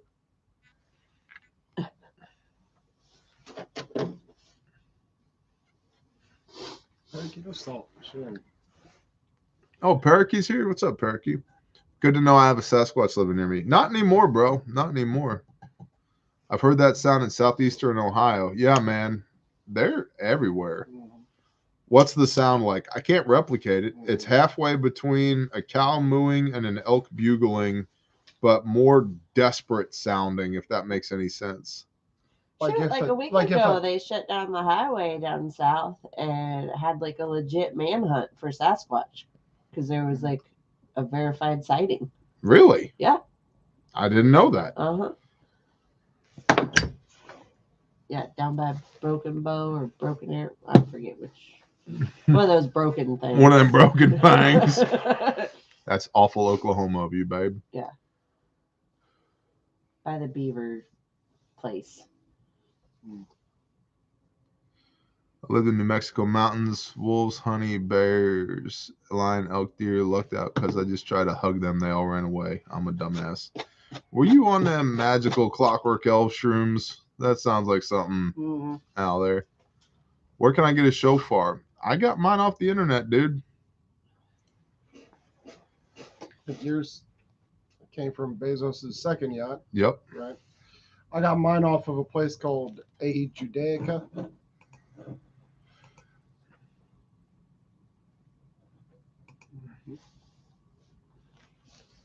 Mm-hmm. I never saw Bug Out Bob's subs go up past 607 on my end, but whatever. I totally understand the shenaniganry. Which makes hair stand up more, sad sound or demon sighting? I've never heard Sasquatch, but the other many times. So, well, I guess we'll just go here. Demons and the creepy, eerie, ethereal wasteland creatures, because those are a thing.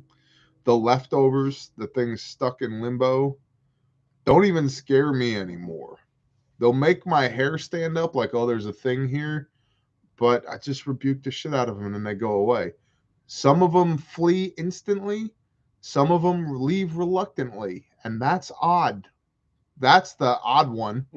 The reluctant, like, all right, I'm going to get up and slowly walk away now. And it's like, man, F you, go. I told you to go, just go.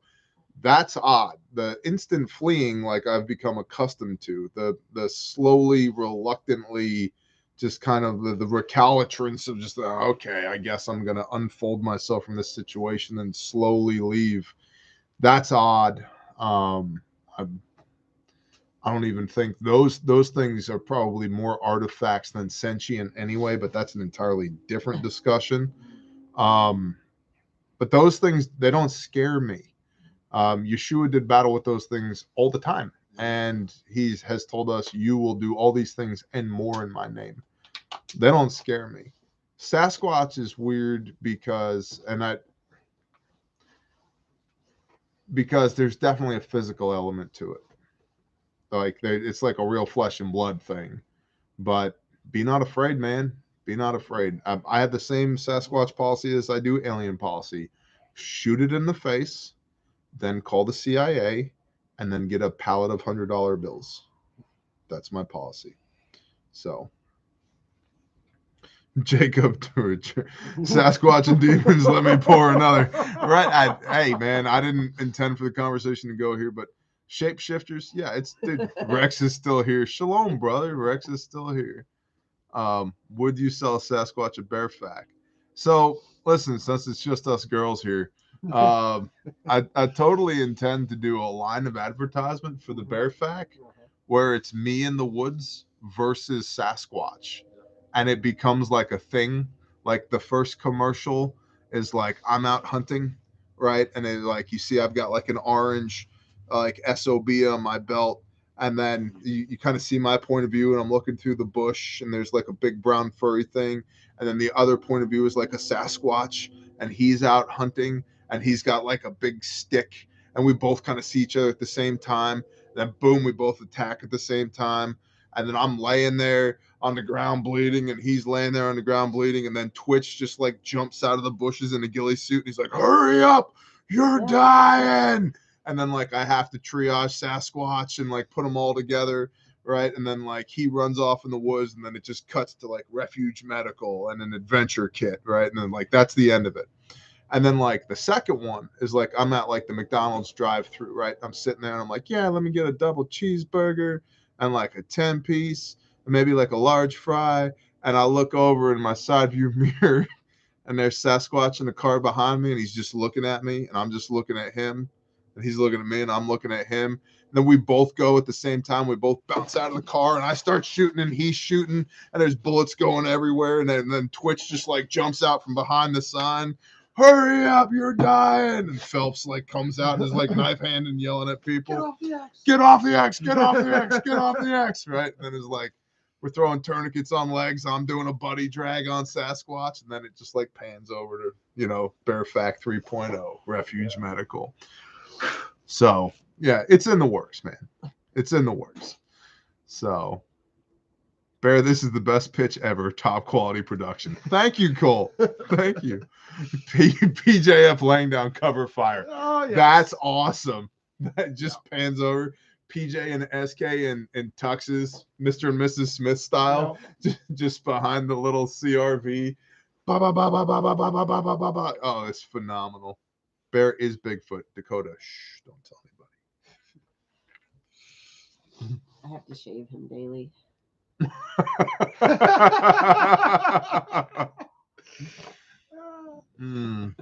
Yeah, I doubt Sasquatch is clean. Doesn't have a 4-chambered stomach. Doesn't split the hoof. Yeah, He's got toes. He doesn't even have a hoof. Doesn't split the hoof. Make this happen. I'm on it, man. Y'all would like Sasquatch story from Afghanistan. Yep. Hair grows profusely on full moon nights. Shh. How to get rid of the 8-foot shadow people that run across your field and jump into the tree. You rebuke them. Yeah. You rebuke them. You just tell them, hey, you don't belong here. You don't live here anymore. This is my land. I belong to Yah. And in the name of Yeshua, I rebuke you. Flee. Go. And as you're doing that, like, O ye of little faith. Faith the size of a mustard seed can move a mountain. You have to believe it, and you have to project that force from you. Like, be the light. Who amongst you lights a lamp and puts it underneath a basket, right? Like, you have to let that shine forth, man, because the light shines into the darkness, and the darkness comprehendeth it not. And so if you're not using the power of that light to affect that authority, it ain't gonna work. But you gotta, like, it's not gonna work otherwise. You have to believe it, and they believe it. I mean, it talks about in James chapter 3, the demons know that Yah is one, and they tremble at his name. If you're not trembling when you use that name in warfare, you're doing it wrong, homie. The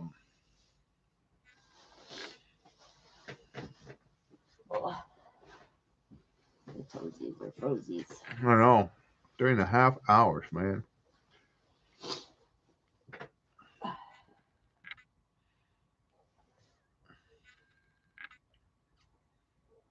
I truly believe demons use all trickery and assume any forms, at least temporarily, as they have little power. So demons have power. Well, they have authority, put it that way. And there are multiple different facets. There's a hierarchy there.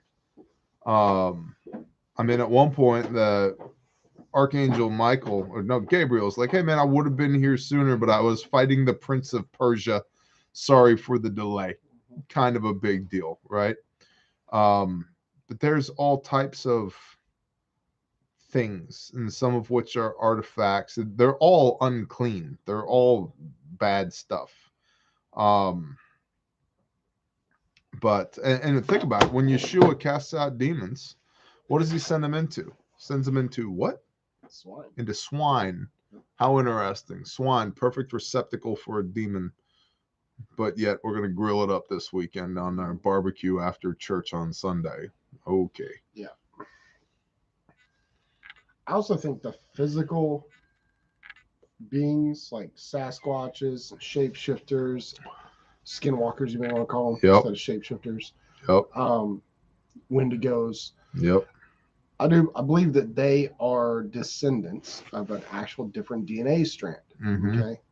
And I think that inherent in that genealogy is, you can call it a spirit of fear, but it's more like an aura. Yep.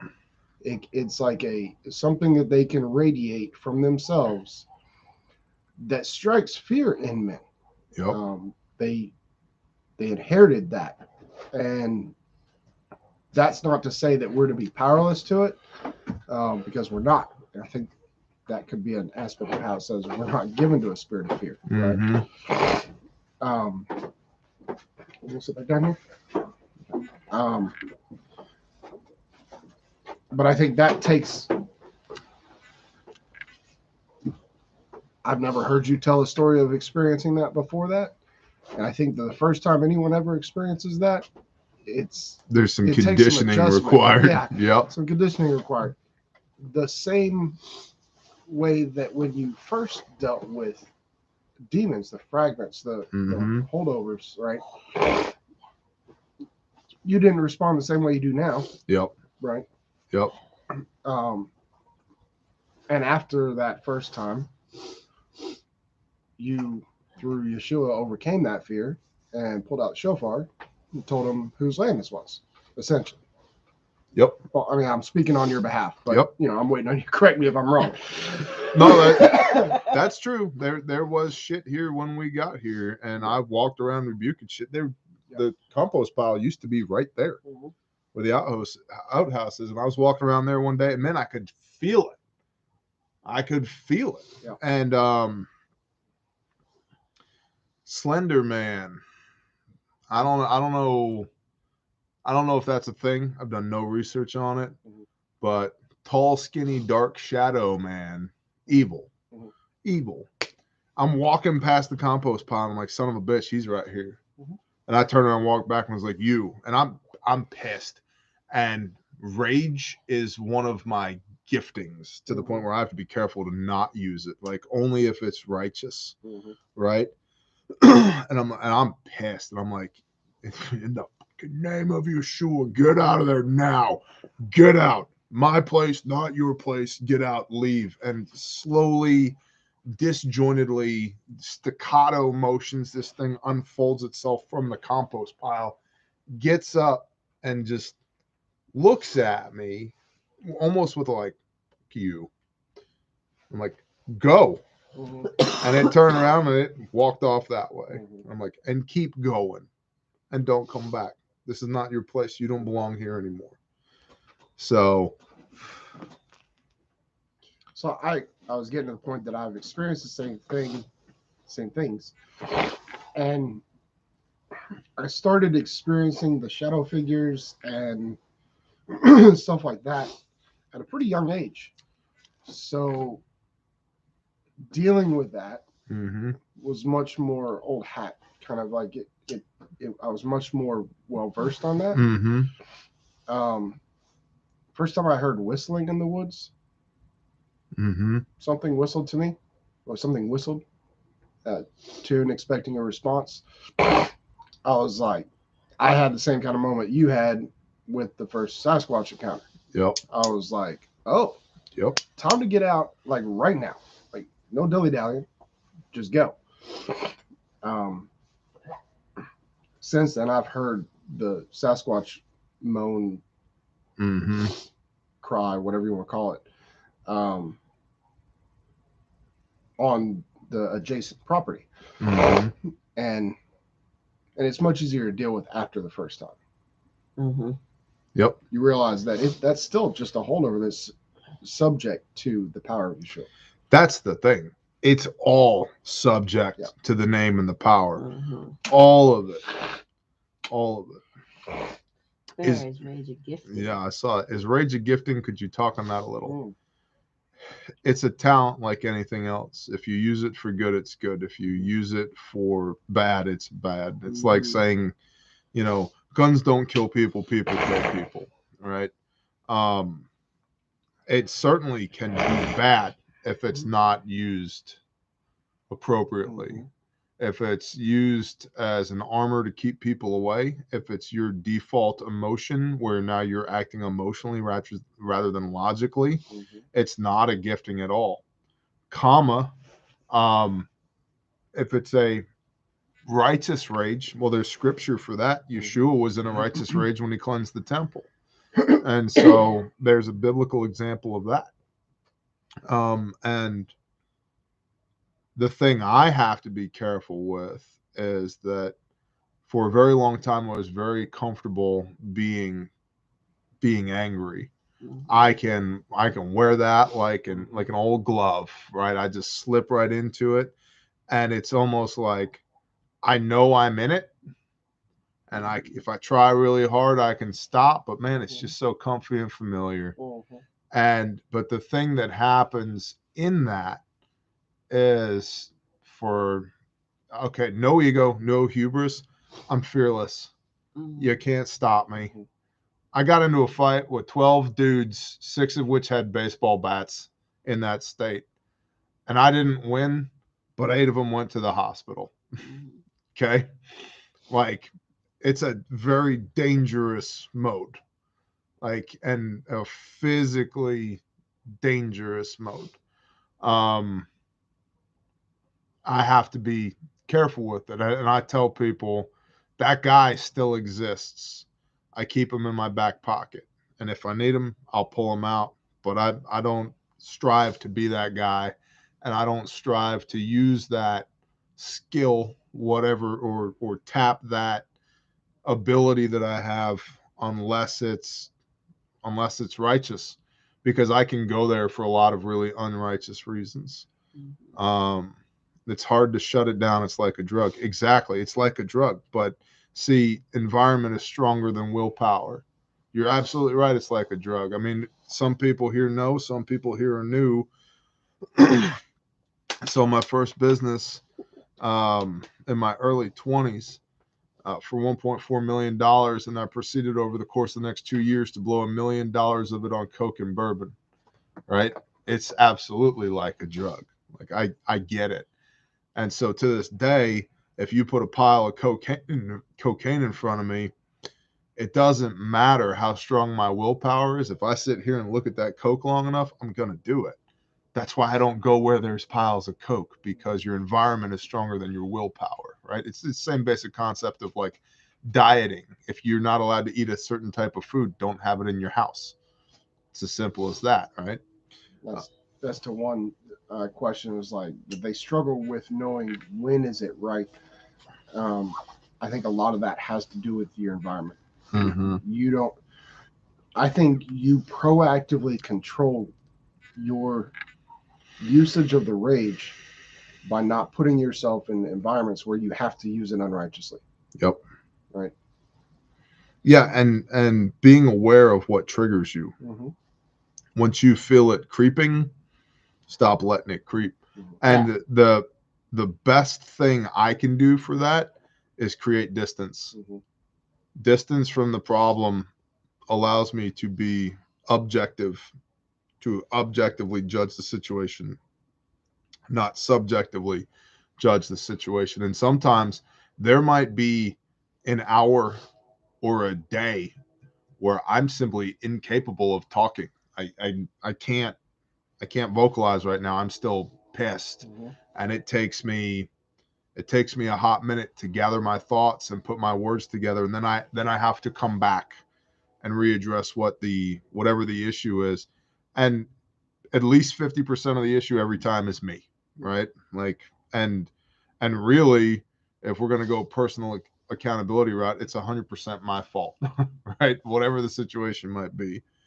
You can't control the situation, but you can control how you react to it. And so I have to, when I start to feel that rage seeping in, I have to step back and take a moment so that I don't act in unrighteousness because I gave into this ability of rage that I have.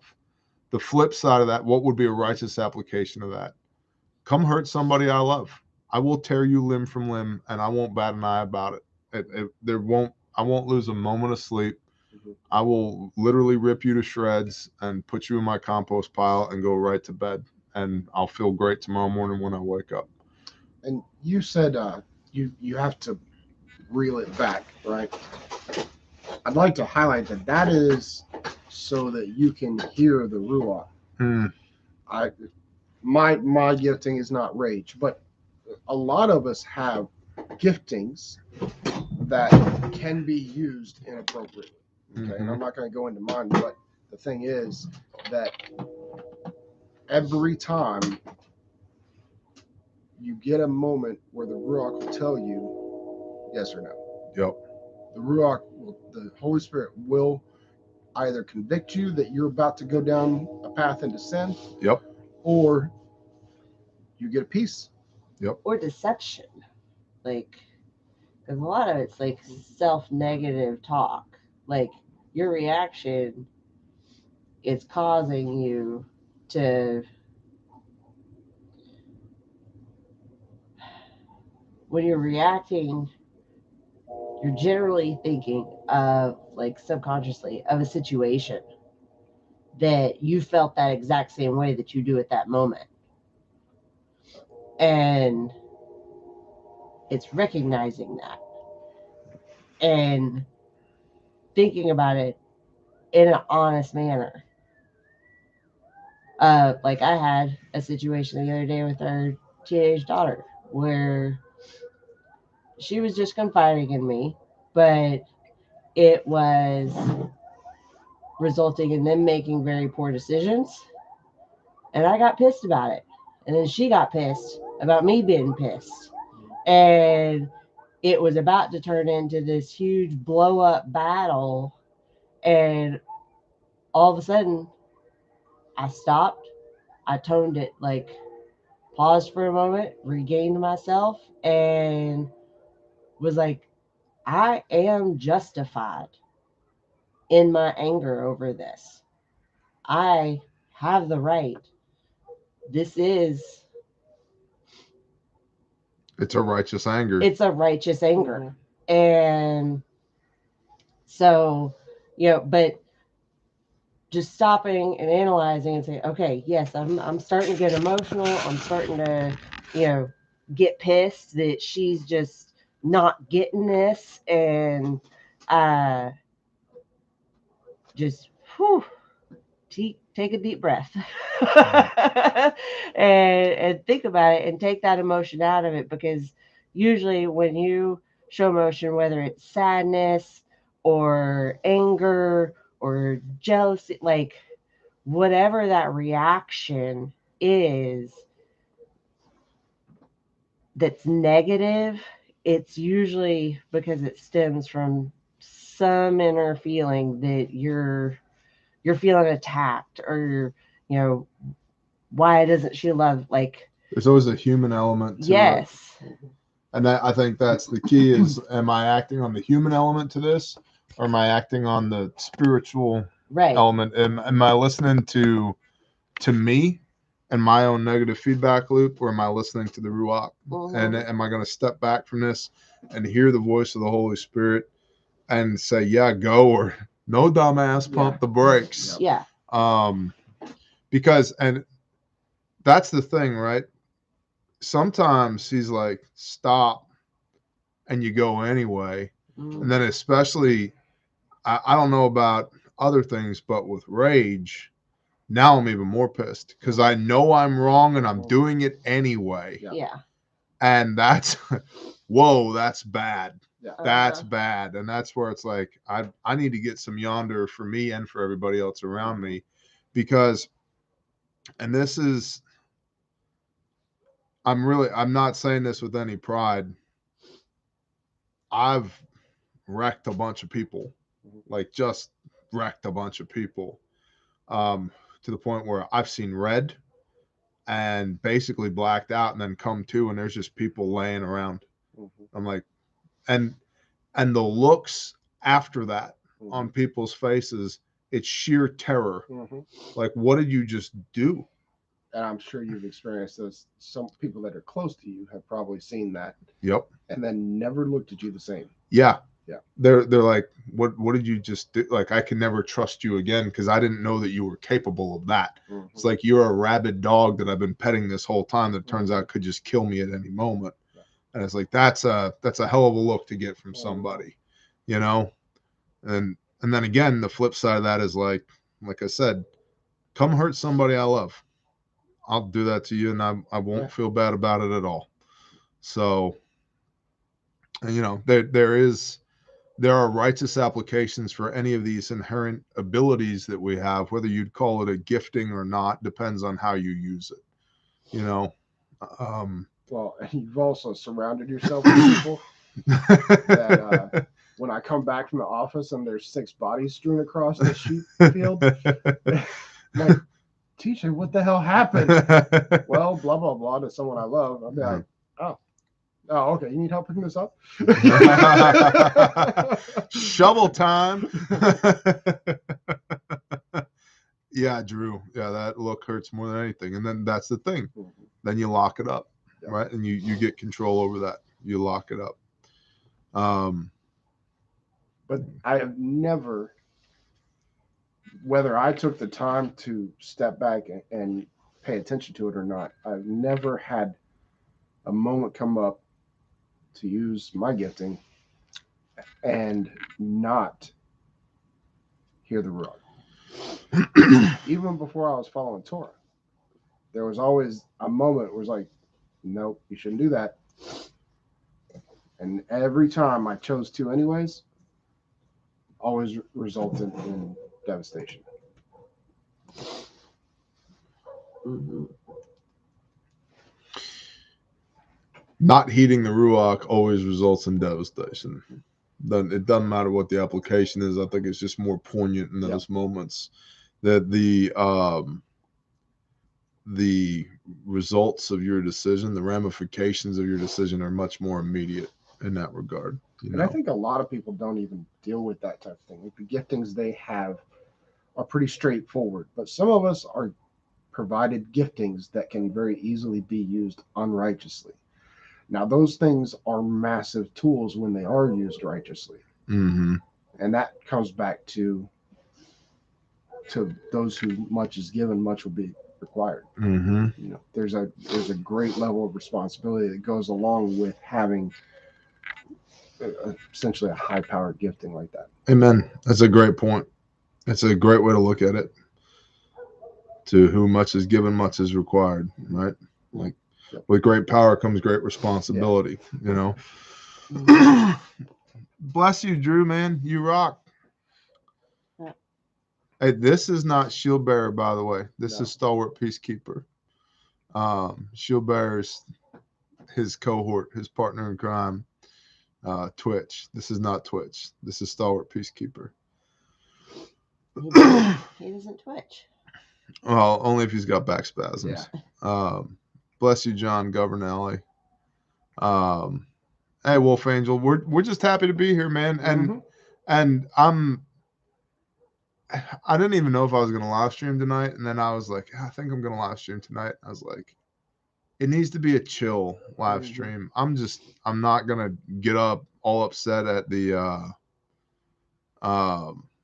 stupid comments and the bullshit. It's gonna be a chill chat, and it has been thus far. And I appreciate it. I really do appreciate y'all. I mean, the fact that we're pushing hour 4 of this and there's still 400 people here. That's very cool. Yeah. I'm not good for much longer. I mean, I think right around the 4-hour mark, I'm calling it bedtime. So, what is the best moment of feeling the word in your recent life? Feeling the word. Good night, Texas T. Shalom, brother. Thank you, Dudley. Feeling the word.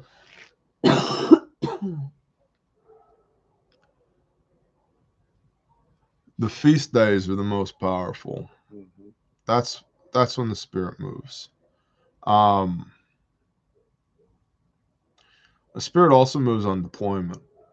At least for me, it does. Being out in the field at several moments of like, I'm just gonna sit here and just be overwhelmed for a moment. Just be overwhelmed at how big the Father is and how powerful he is, and just the, you know, to feel this big in the best way possible. I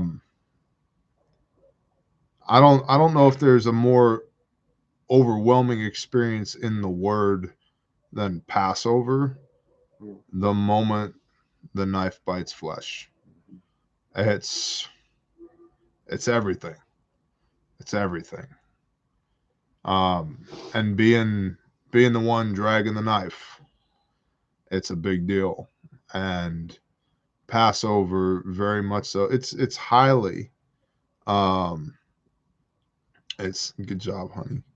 It's highly indicative of Yeshua, of Messiah, right? And you're just covered by the blood of the Lamb, man. And I just killed this thing for no good reason.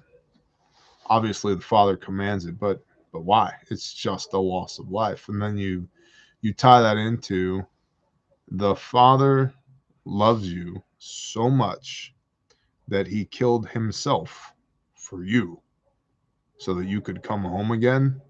Dude, it's big. It's big. So feeling the word, man, Passover's huge. It's absolutely huge. For me, I feel it most often, or most recently, at training. Not to disagree with anything you said, because that is all 100% true. There'll be times at training where there's a particular student that we get to talk about the word with, and it's happened over and over again. It's like, yeah, this was the main reason I came, you know? Yeah. I'm not good at chapter and versing the word. Like, I'm not good at, oh, here's a verse, here's where it is in the word, and sharing that with a person. I'm not good at that. And so I can feel that it's not me when that happens. Like when we're talking to a student and verses pop up, and I can just flip right to them and be like, bam, and then that goes to boop, boop, boop, that goes to this, bam, and da, da, da, and they're just like having a download, and that just, again, like you said, makes me feel this big in the best way. You know, like if anyone's ever been out on the ocean or like just out in the middle of a flat desert, you look up and you just feel microscopic. You just have a perspective of the grandness of the scope of what's going on in the world. I'm like, what it took for that person to end up at that spot with me ending up at that spot to sit down, and then the Ruach giving me the verses that person needed to hear. It blows my mind. It gives me chills just thinking about it. But yeah, that has happened quite a few times at training recently. And yeah, that's what I thought of when they said, when was the last time you felt the word? I'm like, yeah. Well, and I agree with everything you just said, because those are undeniable moments where the Spirit's moving, and it's awesome. I mean, recently when, like, after we had all been traveling and everybody, like mostly everybody was back at camp, and we just got together and just hung out and just had a pizza party at the office. That was awesome to me. Like I very much so felt joyous just at seeing all our people together again and just fellowshipping and hanging out, and the kids running around and being crazy, and just like, I was like, man, I love us, man. But you know, the Spirit's there if you look for it, and it's that undeniable urging of the Spirit, man. You know it, right?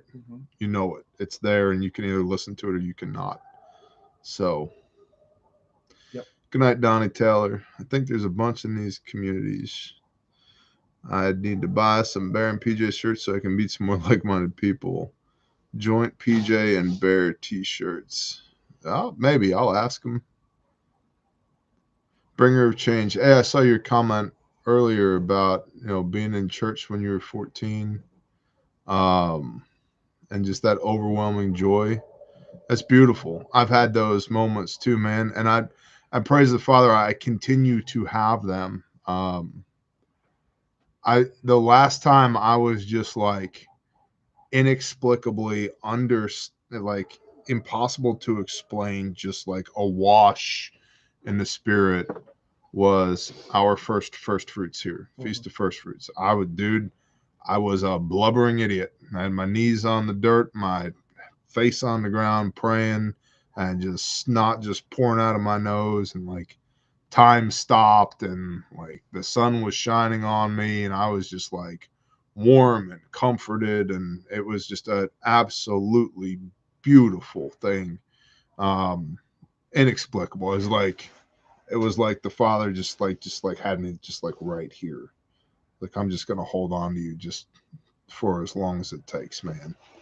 It was gorgeous. It was absolutely gorgeous. And it's like moments like that. It's like when people are like, well, there is no God. And I'm like, shit, I can't even have a conversation with you. Yeah. Like, okay, Yeah. best of luck, homie. Like, I can't even have a conversation with you, because there's no way there's not a God for me. And as our brother Rex likes to say, and I love it, my God is God. Mm-hmm. And gosh dang, is he powerful.